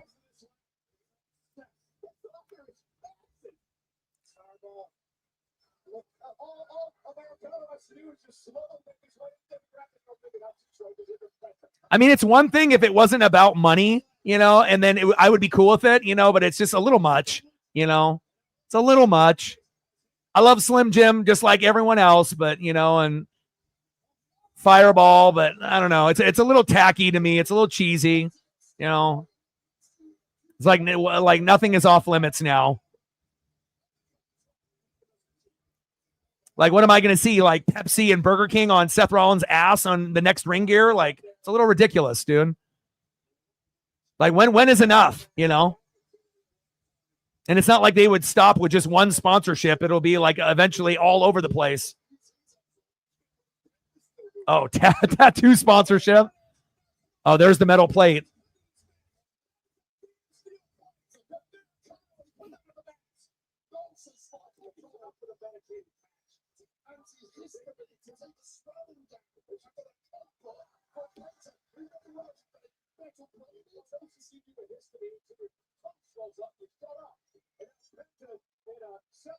Penta and Seth battling it out.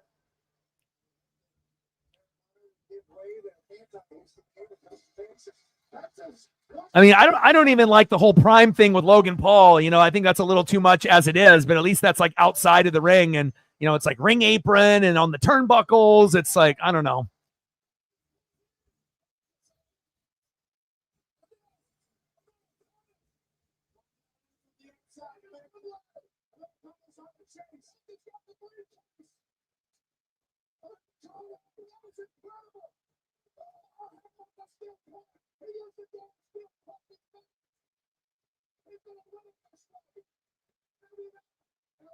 Oh, shit. Oh, shit.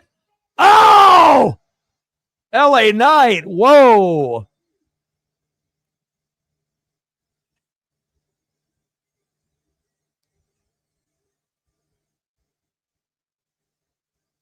I mean, you already know that they're going to pull out all the stops for the men and the women.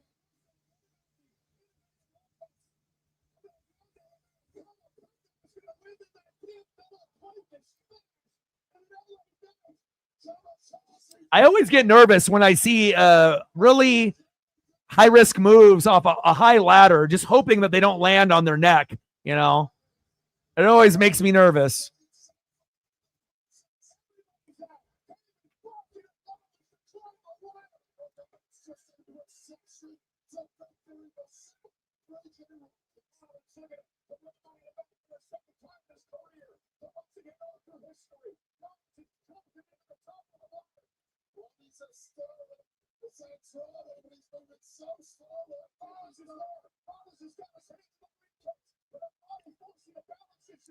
Now, no point of having Seth win this. You know, he's bigger than Money in the Bank.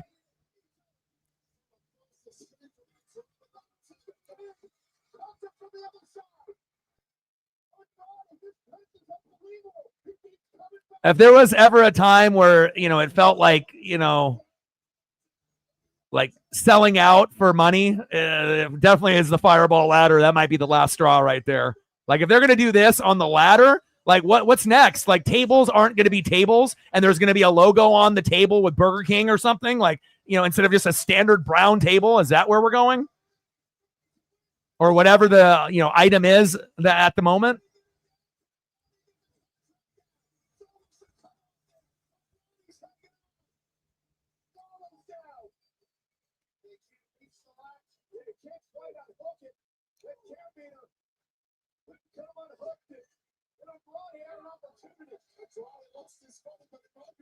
We got chaos here in the middle of the ring.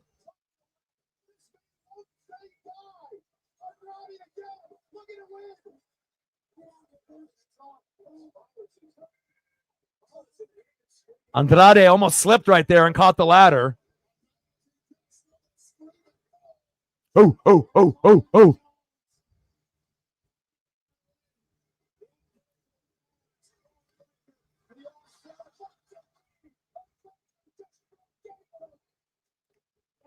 Oh, oh, oh, oh, oh.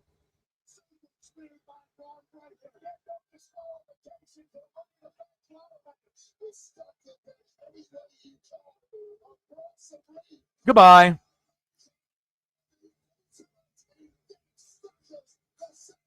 Bronson Reed's like, get this fucking Fireball ladder the fuck out of here.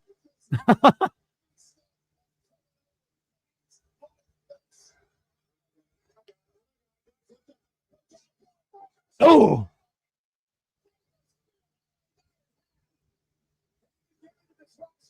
Braun Breaker spearing LA Knight until tomorrow. Bronson Reed. Modern day Bam Bam Bigelow Vader. Goodbye.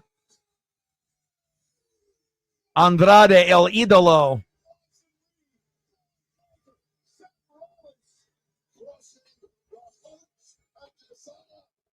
Seth ain't winning.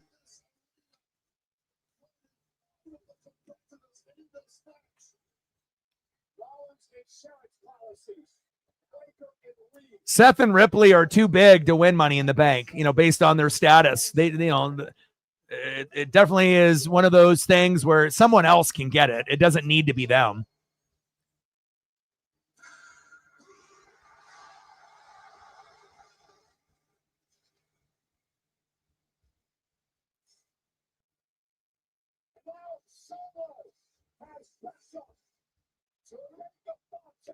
All right, my boy, Jacob Fatu.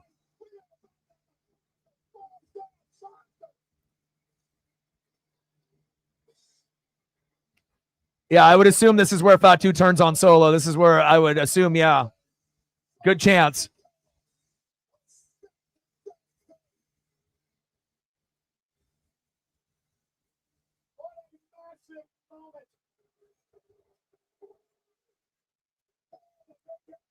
That's some physicality in the ring right there, let me tell you.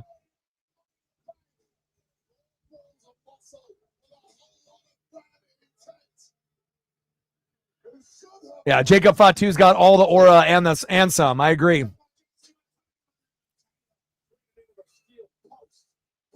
Oh.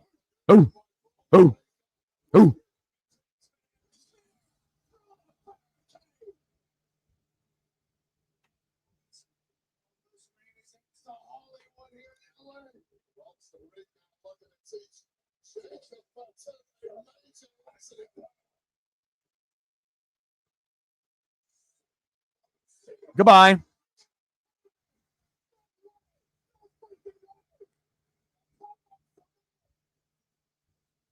Let's go. Whoa. The intensity out of Fatu is just amazing. All gas, no brakes, baby. Solo, all gas, no brains, he said. I'll show you. I'll show you.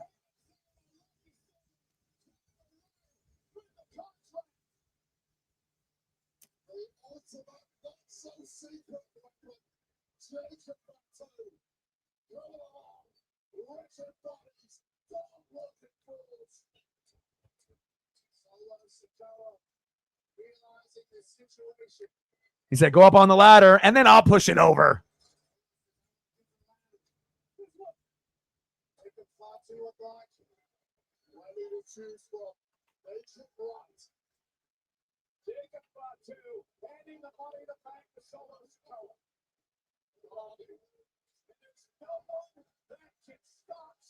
Yeah. It's kind of funny how, they try to do this, foreshadowing where we already know what is about to happen before it happens. More than likely. We good until we're not good.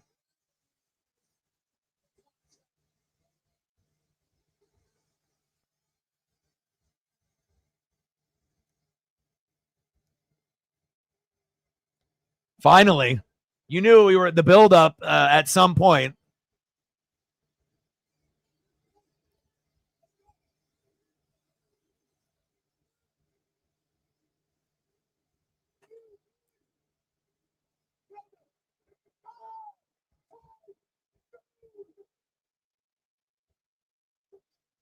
Let's go. Oh, nice super kick. That was clean, right on the chin.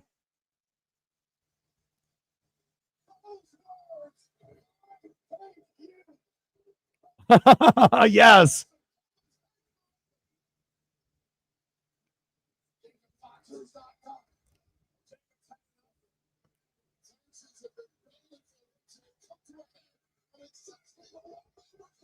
Hell yeah. Unbelievable. Unbelievable athleticism from a big man, the energy, the passion, the intensity. Give this man gold and never strip him of it. Period. That would be the most hilarious thing ever. He said, fuck it, I'm not even in this match. I'm going to go up there and take the briefcase and just run off with it.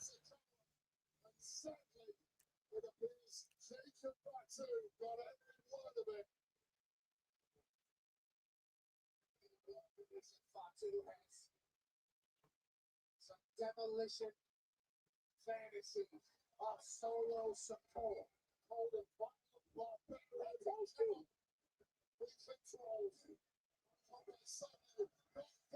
Fuck yes. Fuck yeah. Oh, shit. That's what I'm fucking talking about. That didn't feel good. Solo. Someone call 911. Says, I need a backiotomy. My back is fucked. Even with being a fake ladder, that has not got to feel good.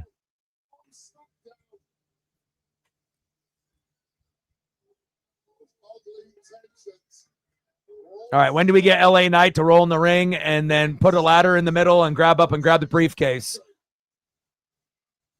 Cue LA Knight in 5, 4, 3, 2, 1. Where are you, LA?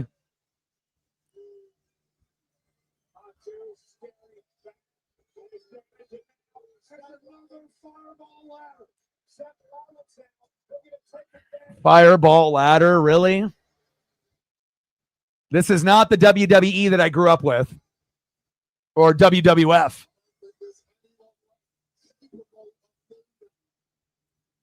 Might be the most cheesiest thing that they've ever done in WWE. Adding logos to the props. Really? I guess this is the time and age that we're in, though. Seth climbing.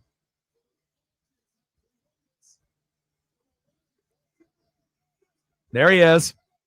Hello. Hello. Goodbye. Bye, Seth. Even though you're like my favorite.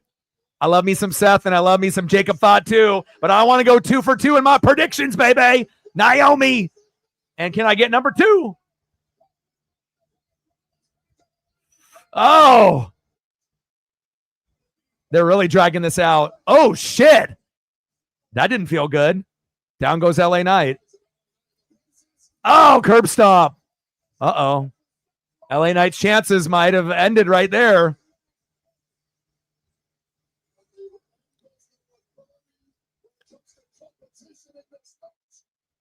Are they really going to have Seth do this on the fireball ladder?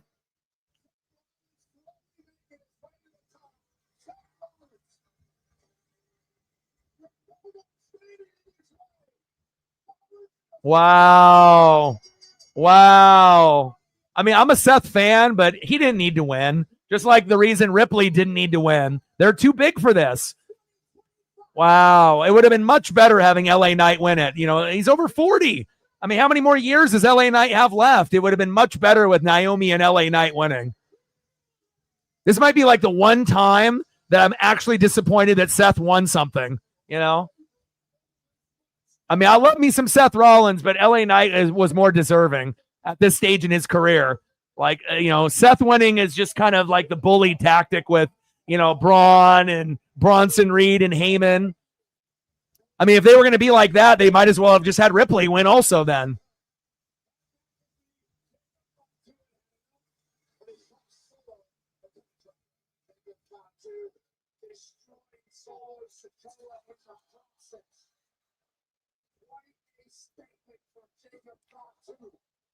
I mean, it would have been better to have a lower wrestler than Seth win, you know? It's like, I get it, you know, with this new faction and everything, trying to be like NWO. But, I mean, you could have let someone else win. It's like Seth's career doesn't change if he wins the Money in the Bank or not, you know. But for LA Knight, it would have been a big thing, you know. But I guess that's the direction that they're going with this Seth Rollins, I guess.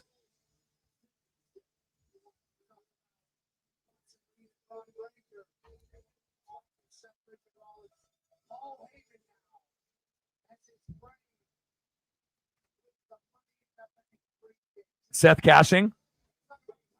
Reefer says tonight.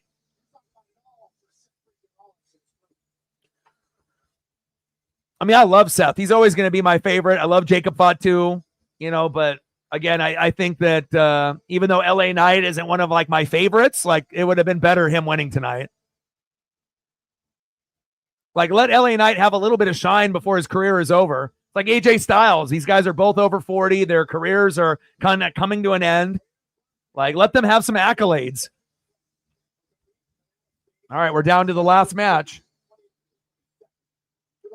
Yeah, and Seth will eventually, be champ, but I mean, he doesn't need Money in the Bank to be champion. Like, Seth can find other ways to end up being the man, taking over the company after Roman Reigns. I don't know. I just think that was definitely something that they could have had someone else win, All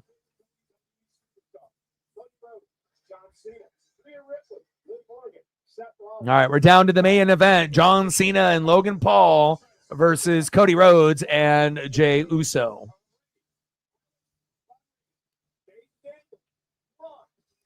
Yeah, that's my thing. Seth's going to be champ regardless if he gets the briefcase or not. Doesn't need it,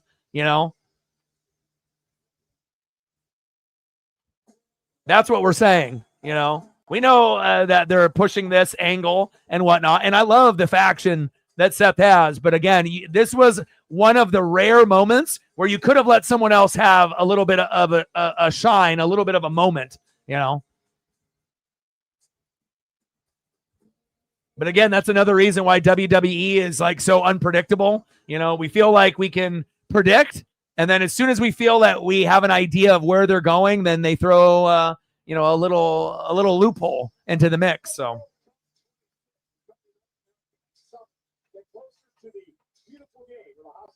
like I could give two shits about LA Knight, but I think it would have been better for him winning tonight.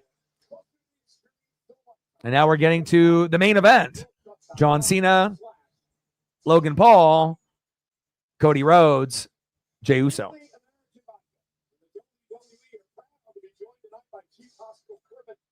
Yeah, they definitely dropped the ball with that group.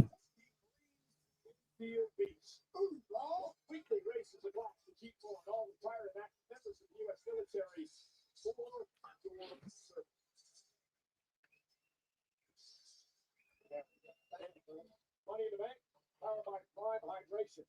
Hydrate the Prime Collection Series. Collect trophies, take your collection, and drinkprime.com for a chance to win $1 million. Now available at 7-Eleven. I want to check in with Cosm, of course, the Interactive Entertainment Center, where hundreds of WWE fans are watching this match right across the street. If you can't be here in person, Cosm is the place.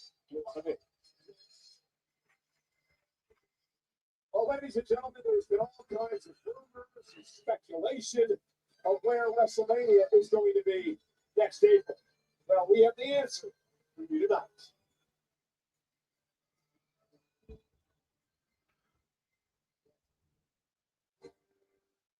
Well, WrestleMania got switched from Nolans to Vegas.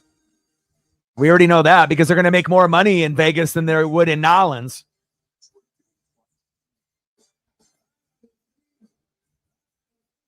I feel bad for the people that live in Nolans, though, right? Because that would have been a big economy boost for them. But again, there's a lot more money to be made in Vegas than there is in Nolans.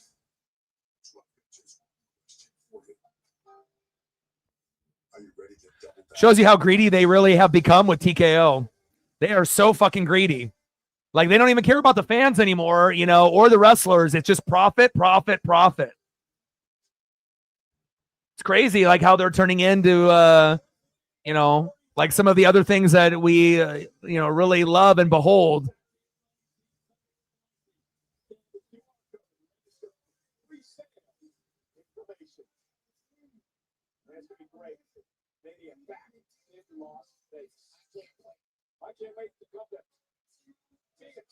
Money, money, money. That's the only reason. Greed, greed, greed, money, money, money. More top end dollars can be made there because there's more rich people in Vegas than in Nolans, period. And will they make more money in Vegas? Of course they will. There's more millionaires in Vegas there than there are in Nolans, but Nikki Bella returning, huh?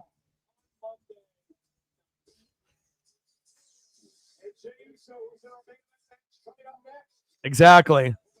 Because they wanted to pivot and they wanted to get greedy and make more money. And they looked at the numbers and said, we're not going to make enough. But if we go back to Vegas, then we can break records and make more money. You know, it's not about the fans anymore. It's only about profits. And that's sad. Just like with the stupid fireball ladder. You know, I feel this is the beginning of the end of the WWF and WWE we used to love. You know, we're still going to watch and we're still going to enjoy it. But there's going to be these subtle little changes that they think that we're not going to notice. You know, for advertising and different companies, you know, getting their 5 seconds on TV.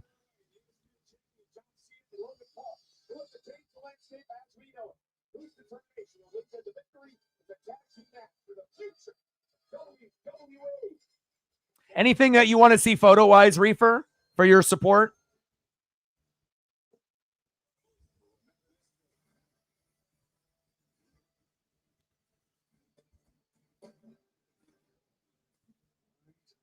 Well, if we get WrestleMania in Europe, you know, again, the crowd will be awesome and they'll be able to make a lot of money there because they can charge pretty much whatever they want and the people will pay if it's in France or wherever.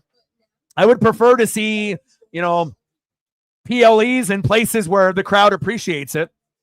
I mean, even the best crowds in New York and Chicago are nowhere near Canada or Europe. And that was obviously very evident in the European tour where every fucking country you know, killed it based off crowd participation and singing and vibe. You know, it's an embarrassing kind of thing to think about. You know, we're spoiled here in the United States with all these different wrestling events, but I mean, look at the crowd today. Half of the seats are fucking empty in LA. Before starting Eplis, tell your doctor if you have a parasitic infection. Agreed. Agreed. Even at 1 year, clearly it's possible. Agreed. And again, if they were going to do the whole Rock, Travis Scott, and the John Cena, they should have saved it for WrestleMania. Then, you know, it would have been comparable to the year before. But they dropped the ball with that as well. So it definitely makes you understand that there is real drama with The Rock and TKO, Triple H, WWE, creative. And everyone is not on the same page. You know, there definitely is people that think they're in charge. And then at some point, if they want to pivot, you know, we really understand who really truly is in charge, you know.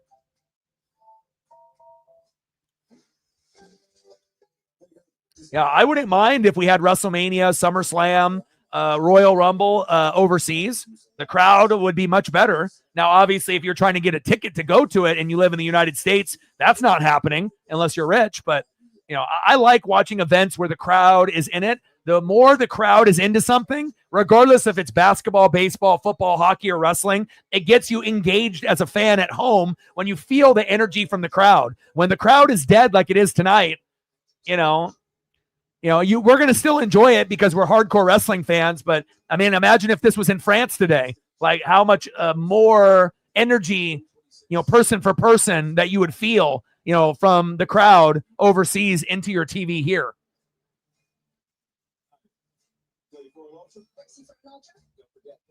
Exactly. The Cena heel turn at Mania would have been historic, you know. Some people just know they can save hundreds on car insurance by checking Allstate first. Is that your problem? Like you know to check your sunroof is closed first before going through the car wash. So check Allstate first and save when you click the call. If you want Subway subs for legendary, just wait until you Good high quality H2O. Doritos nacho cheese chips smothered with milky cheese piled high with all your favorite delicious toppings, all for just $5. Doritos and Subway, two legends come together to create. Everyone getting screwed, top to bottom. Subway and Doritos, two legends, just two. No. Hey, who I need to talk to? Try the legendary pairing of new Doritos football nachos today for just $5, only at Subway. Easy, it's legendary.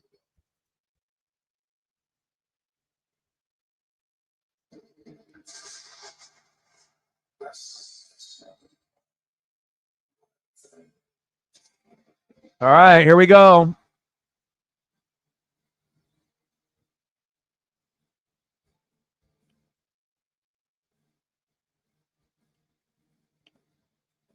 Cody going heel is going to be electric. You know, for everyone that loves the face version of Cody, the Cody heel version is going to be 10 times better if they do it the right way.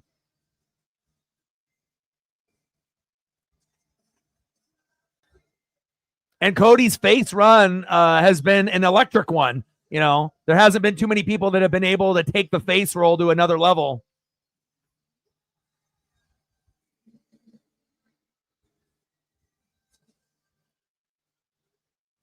Yes.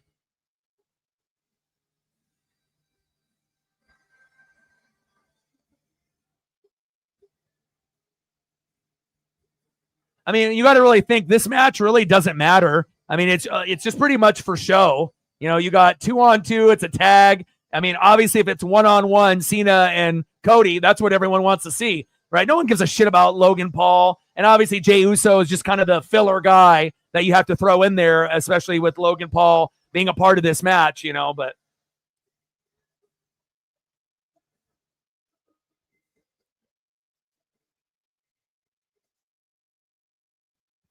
Let's get Ron Cena in the building. Hopefully he's backstage.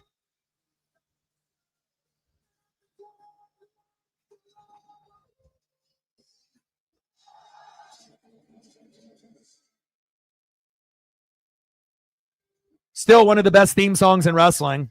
I love Judas from Chris Jericho, but obviously doesn't use that anymore.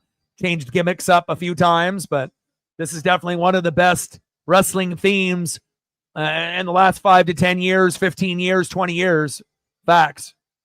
You know, it's really funny that this original theme was actually used by Goldust. Dustin Rhodes, before he actually became Goldust, he briefly used this theme. I actually watched some old WCW, and he actually came out with no face paint, you know, just regular Dustin Rhodes kind of coming out, you know, before he was like Goldust, and used this theme song, believe it or not. For the first time, it's losing its championship at WrestleMania. Cody Rhodes returns to in-ring action.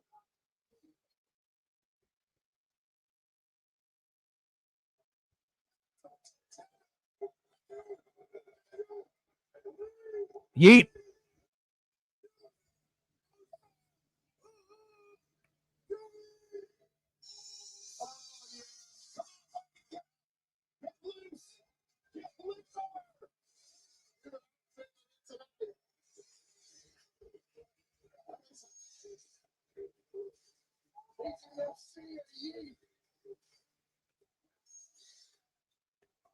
Who's main eventing in UFC tonight?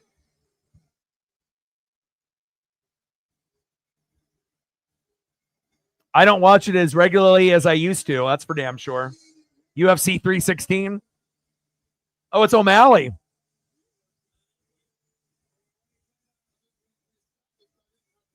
versus Murab versus Sean O'Malley.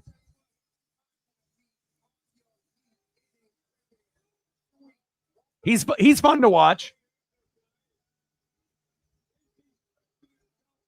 Oh, yeet with the kid. Yeeting. Well, if there was any type of robbery, you know, that we've been able to see, like, you know, with the fireball ladders, Pittsburgh just got robbed of $13.65 million, signing Aaron Rodgers for a 1-year deal. Aaron Rodgers ain't even worth $3, let alone $13.65 million. Jesus. Well, that's the end of Mike Tomlin. That's what they needed for him to be able to get fired. I'm glad I'm not a Steeler fan. That's terrible.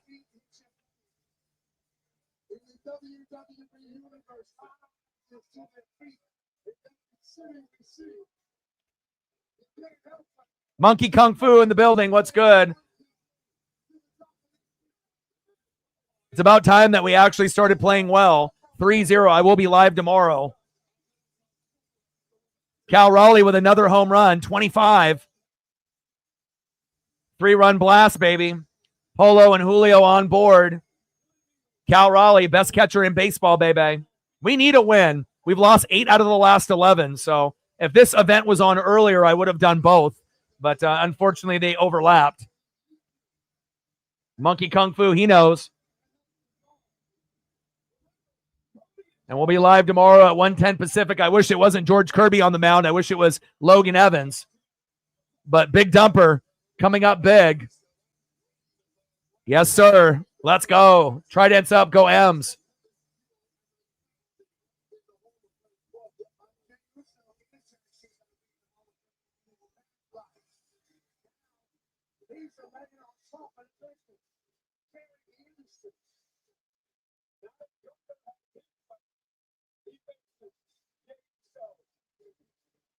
About damn time, and hopefully the bullpen won't lose it for us.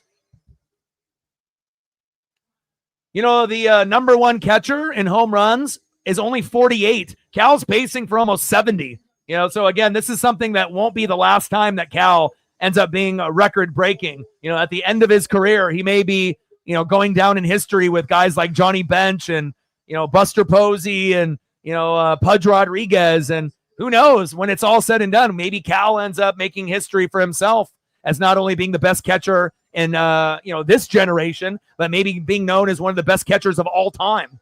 Pretty special.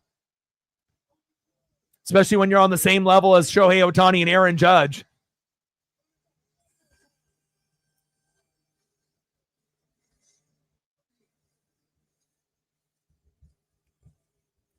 Too bad this PLE wasn't on earlier. I was wanting to call the Mariner game today. I had a good feeling about it today, too. Luis Castillo on the bump, and he's been pretty good for us. So great to see the Mariners doing something.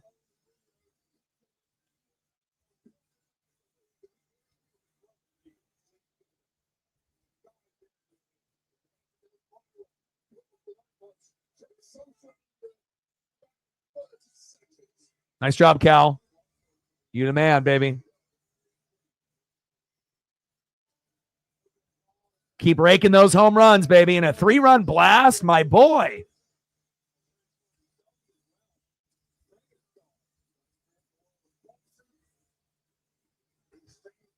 Transforming the world of the WWE. Literally, one opportunity tonight to be the greatest of all time.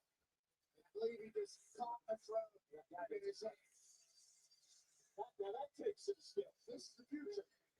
You send your throne off to take a tour of the injury dome, and then Gained a few more subs. 49 to go to 20,900. 149 to get to 21,000.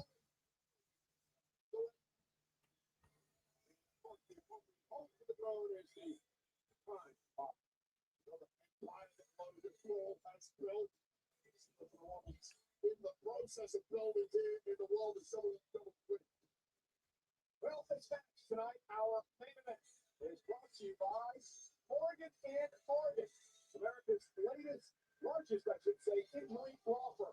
Injured, go to forthepeople.com. That was that, forthepeople.com. Morgan and Morgan, they are for the people.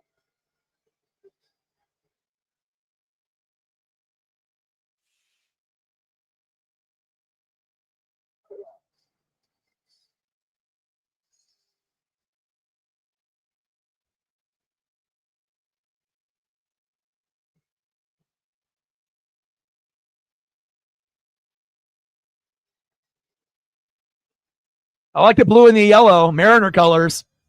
Cena looking good with the blue and yellow.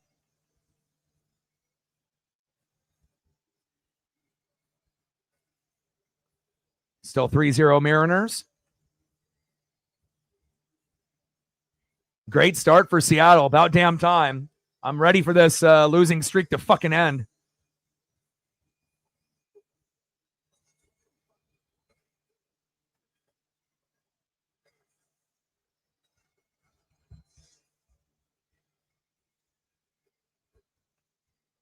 Rams colors too. Yeah, absolutely. And they will win the division this year.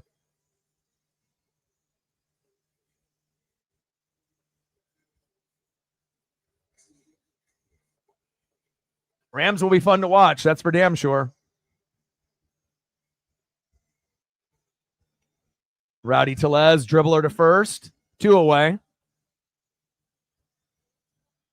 Randy Arozarena at second. And it's pretty rare for the Mariners to go this deep in the order in the first inning where you're going through, 5, 6, 7 guys. You're almost making it through the whole order in the first inning. Thank God, though. Wolverine colors, yeah.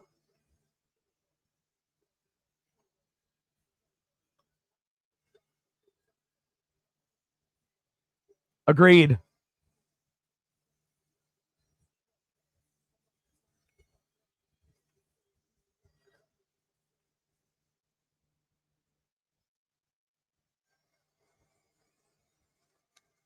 Definitely an unorthodox, type of heel run for Cena's last, run with the company.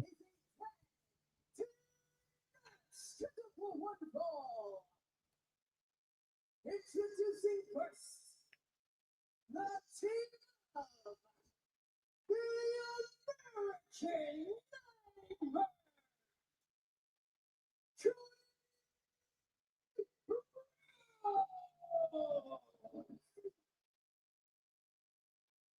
And his team partner. Wow, Polo, Julio getting on, Cal with a 3-run homer, and then Randy getting on. Nice job.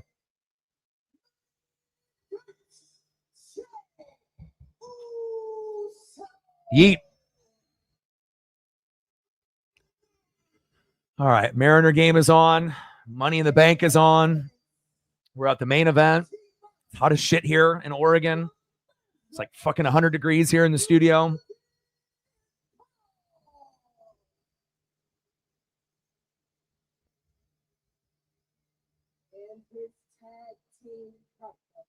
Logan Paul paired up with John Cena is just the weirdest combination in 2025.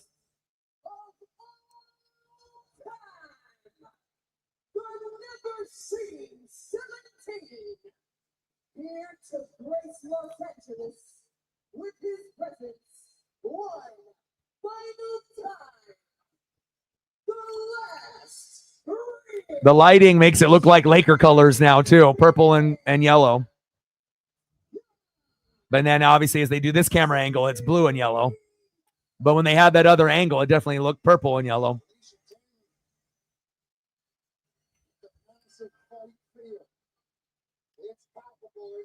If you would have ever told me that Logan Paul would be tagging with John Cena in 2025, 5 years ago, man,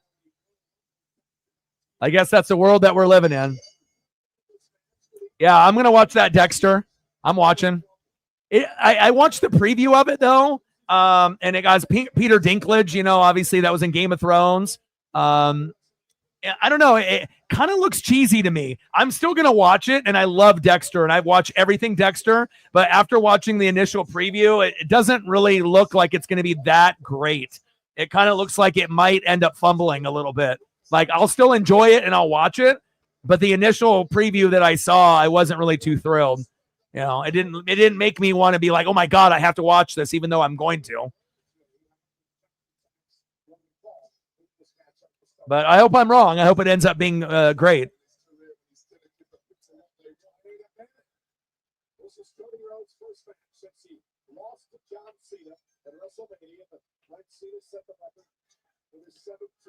But I am looking forward to the new King of the Hill. But unfortunately, a lot of those people are slowly dying off right in front of our very eyes. Like John Redcorn got murdered by his neighbor a couple days ago. Obviously, Brittany Murphy was Luann. She's been gone for quite some time. We just lost Dale a few years back. But the original Dale, voiced about 6 episodes. So we're still going to see, his voice or hear his voice, at least for a few episodes. But a lot of the original cast. But that's what happens when you have a, 10, 15, 20-year break from the last time that you recorded.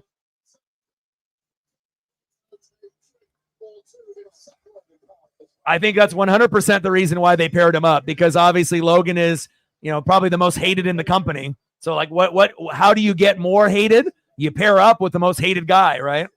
Regardless if there's chemistry there or if there's any reason they should be pairing other than the fact that they're, he's the most hated.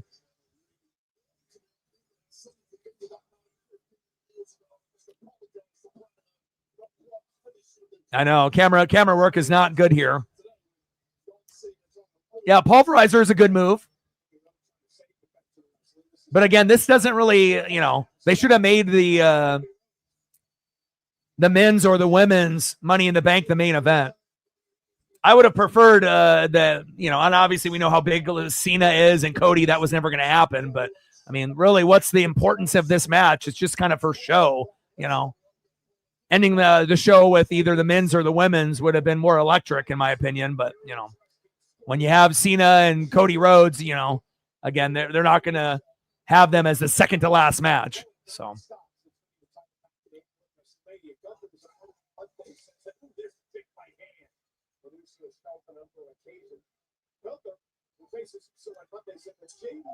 bottom of the first, 3-0 Mariners still. La Piedra, Luis Castillo on the mound, wheeling and dealing. And hopefully we'll end our losing streak and we can start a new one here tonight. But even the bullpen, if they play like they have been, 3-0 may not be enough. Obviously, we need to get to 5 runs, 7 to 10 hits, and hopefully that'll happen. Nice move by Jay. 2.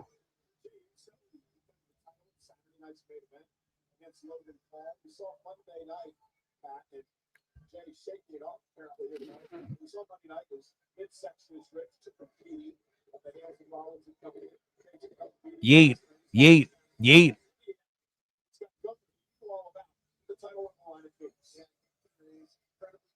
Ready to become champion again on Monday Night Raw, but everything that Jey Uso has to do is the world champion of this company comes with the title of the job. He has been ready for it. He has braced it. He has done a fantastic job as our champion. Let's not forget this: is Logan Paul wants to take control of it. Battered Jey Uso, blockbuster by Paul.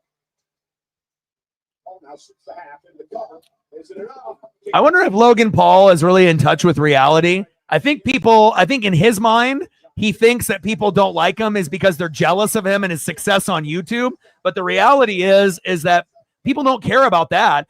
People don't like you because you're a douchebag, and I don't think he realizes that, like he just thinks that everyone's jealous of him, of his fame and his money. You know what I mean? Like the WWE people could care less if you have millions of followers on YouTube or not. It's like you actually are a douchebag human being.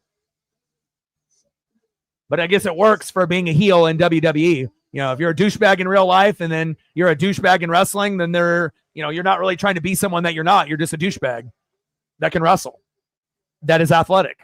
And it just so happens that has success on YouTube and social media. But he seems like a guy that is like delusional, that isn't in touch with like real life.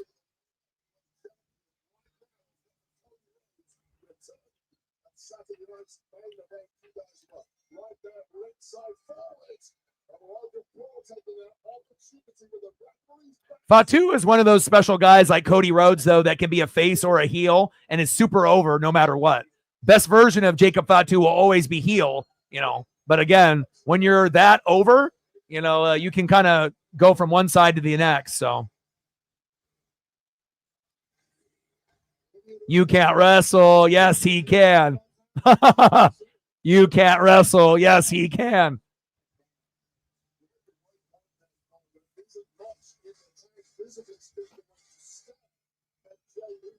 I mean, if you can be a big guy and you can do high risk maneuvers and you have that energy, and that charisma, again, obviously heel versions of wrestlers are always going to be the best versions, but there are a few that can, do both heel and face at a very, very high level.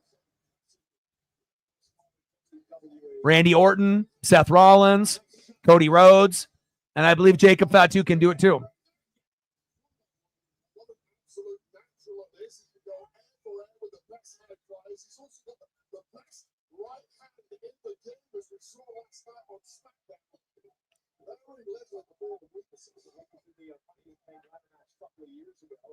Remember, he beat AJ Styles, one of the all-time greats in WrestleMania. John Cena, I was critical about John Cena in the first 10 minutes. He was coming in right up. I think the real question is, are we going to get Roman Reigns coming out? Does Seth come out at the end with his boys? Obviously, we had a little Seth whispering something in Cody's ear on the last televised show. Interesting to see how this will kind of turn out at the end. I highly doubt it's just going to be these 4 guys. There's going to be some type of run-in, or 2 or 3.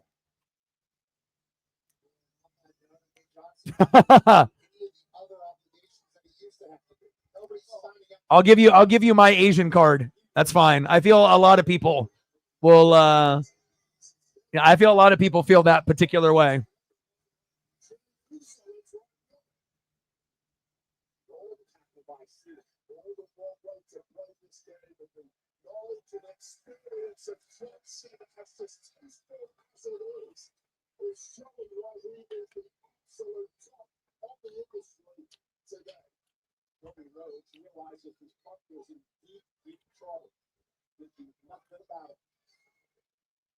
Back to the speech. Another tackle by Cena. That's 2 shoulder tackles here. John Cena's just talking trash. Yeah. Roman could be doing a movie, but you could still make a 5-second appearance and run out. Especially if you're not even in a match. If you're just like there, run out, do your thing, leave. You could still be doing a movie and accomplish that.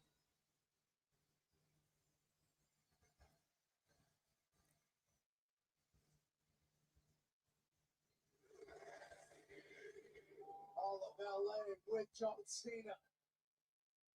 5-0 shuffle. That's for the final time in Los Angeles. We're halfway through the retirement tour for John Cena. As he lifts Jay up on his shoulders, Jay was by Jay. Ruby Rhodes trying to get it back to the corner. Now Usos get locked in. John Cena's in trouble. A long way away from Logan Paul. This is how he won the title away from Gunther. All right, man. Thank you so much for all your support and love, man. And again, if I don't see you until next month, again, I hope everything goes well with you and the fam. Thank you so much for your support, month in and month out, and enjoy the rest of the match. Hope you and the fam are good, and take care, my brother. Night, my G.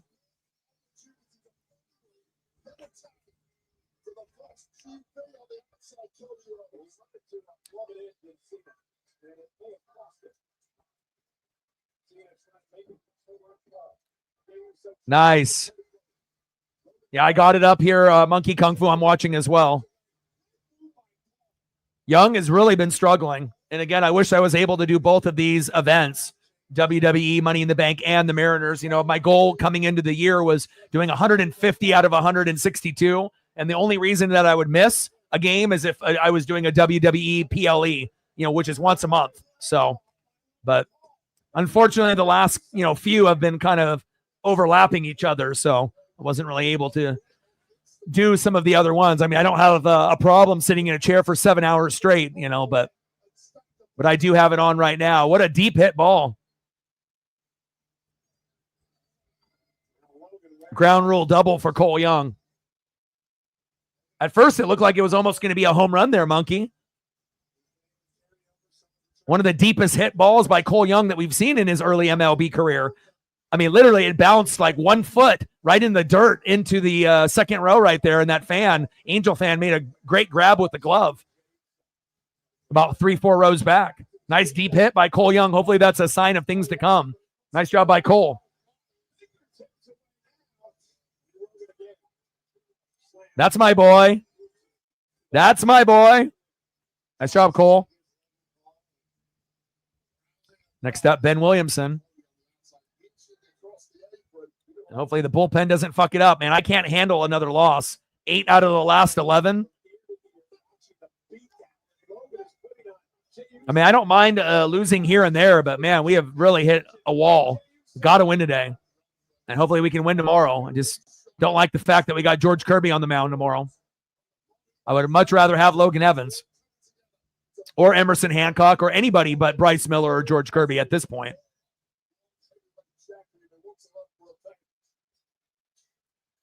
Stand with Ukraine. What's good, brother? Cal Raleigh with another home run. Number 25, 3-run jack. 3-0 Mariners. Good start.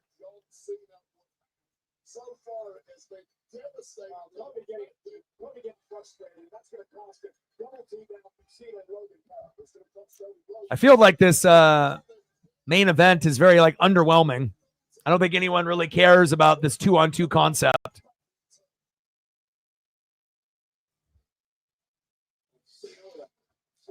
Riz. I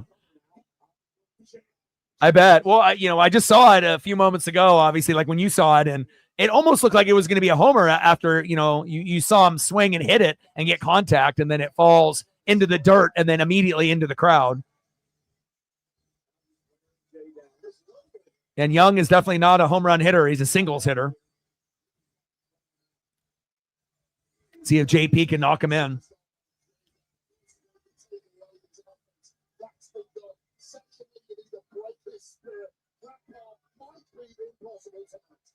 Nice shot there of Edgar Martinez. What a G.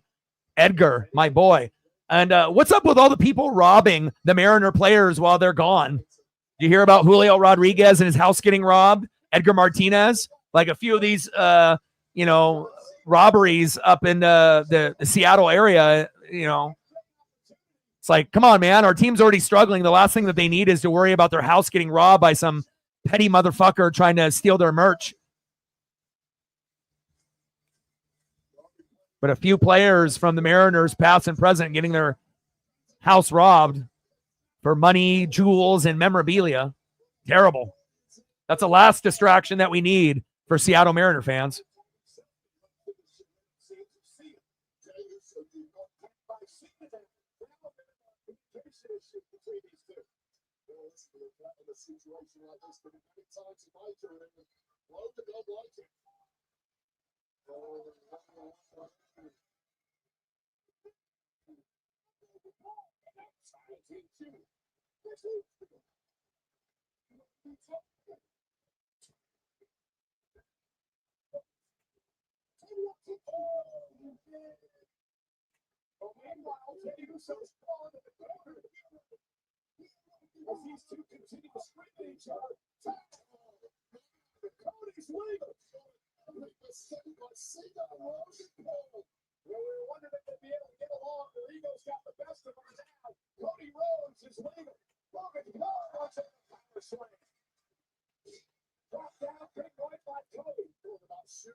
Four 0 Mariners. Let's go.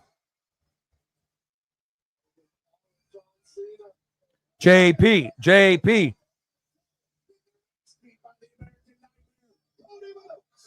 Oh, suicide dive. There's our boy. There he is. That's our guy. Fuck yeah. That's what I'm talking about. 4-0 Mariners. It's about damn time that something good like this happened for us. But now we got to make sure we pair it up tomorrow.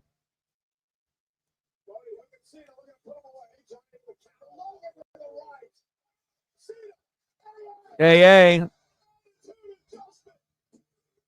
2.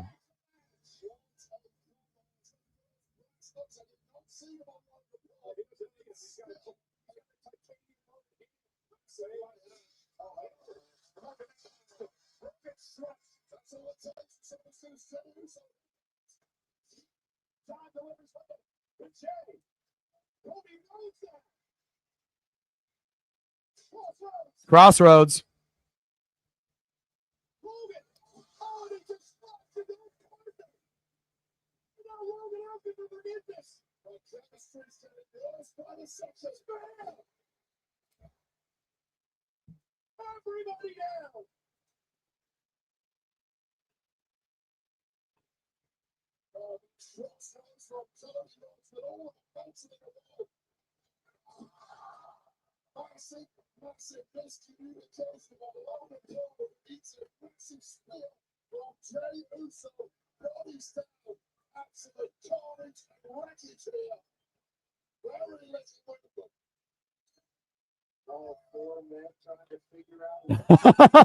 We should. What would our sponsorship be? I mean, look how many things that are on there. Cash App. I mean, holy hell, like how many goddamn advertisement things do they got on there? I mean, literally, we are at the beginning of the end. Pretty soon, it literally will be covered with just companies, and you won't even be able to know that it's actually a mat. Like, you're just going to see, like, the wrestling ring, but it's going to be covered with different companies. And then they're just going to do, like, a drone shot of the company, up above, like a camera shot. NWSF.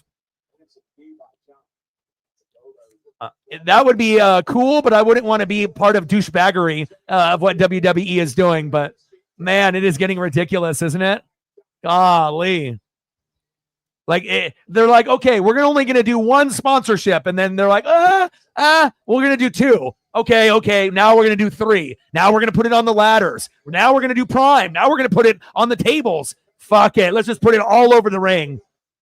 Unbelievable. Did you notice the 7-Eleven turnbuckle on the bottom?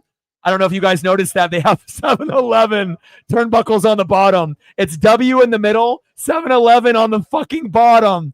Oh, my God. And they got the Morgan and Morgan there on the back of the... Man, it's just so ridiculous. Money, money, money, money, money. It's like $1 Million Man's theme, but real.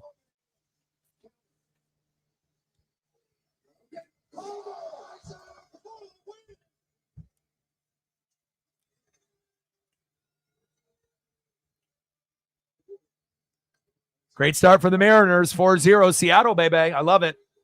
Can't wait for tomorrow.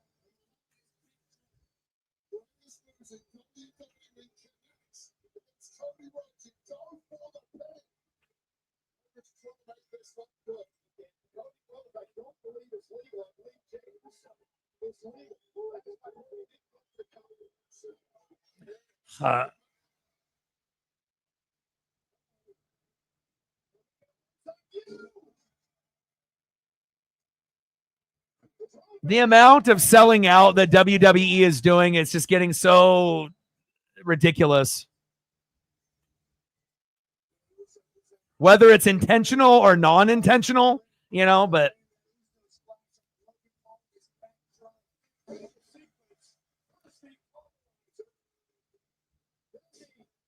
and it's not like they're going to lose fans just based off the sponsorship, but it's definitely not ideal for fans.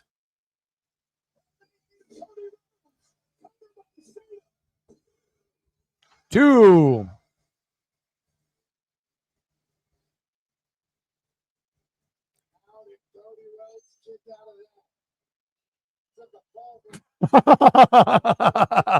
That would be a great logo. It would pop. It would stand out.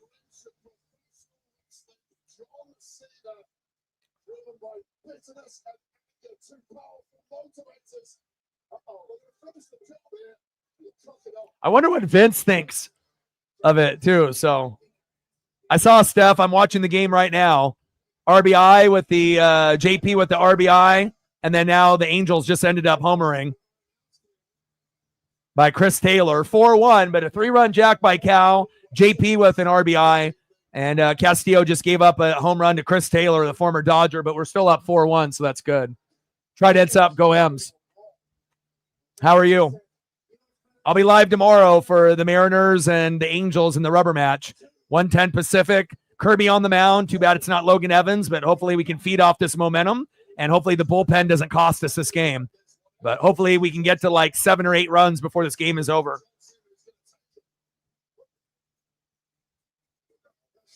John is trying to do here. Set up the end, Cody. Soulless John Cena. Looking out to the WWE Universe. Merciless. Cena, Cody, AA, Spear by Jay.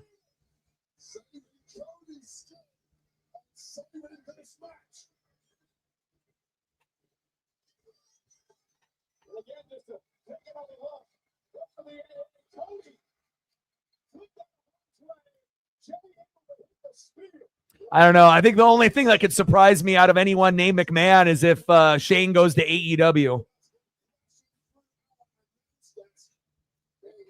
Just like when they had Shane with the WCW gimmick, like buying it, they should have actually let him buy it. Or oh, what a move by Logan Paul. Wow, that was very clean. I don't like Logan Paul, but that was sick. Great move by Logan.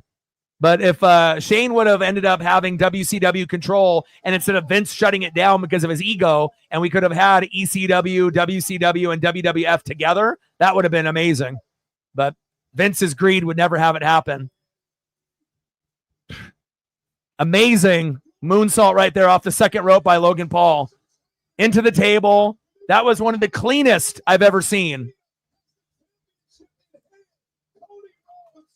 Yeah, this is the main event. John Cena, Logan Paul versus Cody Rhodes and Jey Uso. So we've been streaming for almost 4 hours.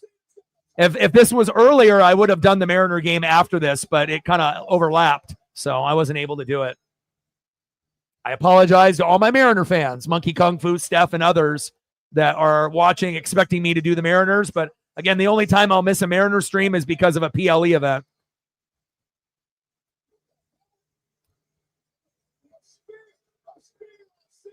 Masked Man, Roman Reigns. Who is this? Who are you? It's R-Truth. Oh, R-Truth.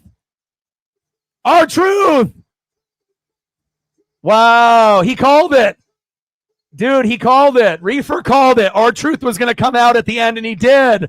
R-Truth. Ron Cena. He called it. I mean, I'm not the only one that has ESP on this fucking channel. You know, a lot of the people in this channel will have ESP moments, and not just me. You know, sometimes Sarah, sometimes Odin, and apparently Reefer as well. He is smart. He is smart. Crossroads. Wow. Reefer, you called it, my guy. He's no longer in the room, but he called it. Nice job.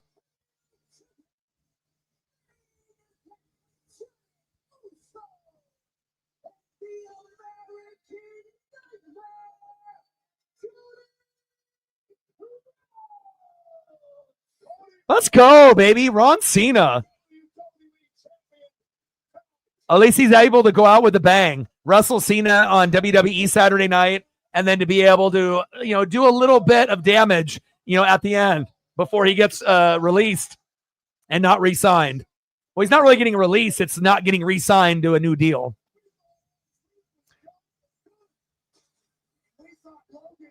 Wow, way to end the match with the bang there at the end. And what a play by Ben Williamson at third there. Wow. What defense by Big Ben.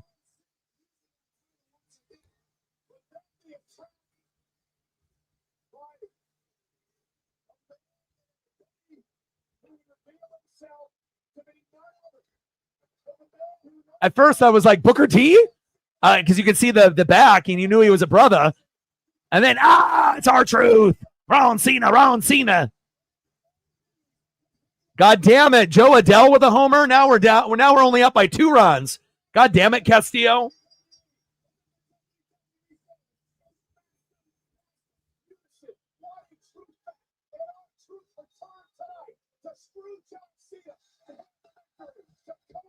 God, why can't the Mariners just hang on? Fuck, man. Anytime something good happens, the other team has to respond immediately. We were up 4-0. We've lost 8 out of the last 11. And now Taylor with a solo dinger, Joe Adele with a solo dinger. Stop it, Angels. Damn you. Truth. All right, it's hot as hell in here. I got to be able to take my pup for a walk, maybe plug in this air conditioning unit. I am struggling. Well, I love you guys, and I appreciate you guys very, very much. A shout out to Truth for making the show even extra special there at the end. Thank you to all the people that liked, sub, donated, commented, shared. Odin, Reefer, Sarah, not JT. Appreciate you guys very much. And again, I always have a blast doing these WWE PLEs once a month. I will be live tomorrow at 1:10 Pacific for the Mariners and the Angels, and hopefully they'll be able to hang on. Now only up 4-2 when they were up 4-0. Love you guys, and I appreciate you guys very, very much. And I got one question for you. Who you know talks sports like us? Your boy Ryan, Northwest Sports Fanatics. Enjoy the rest of your night, and I'm out. Gang.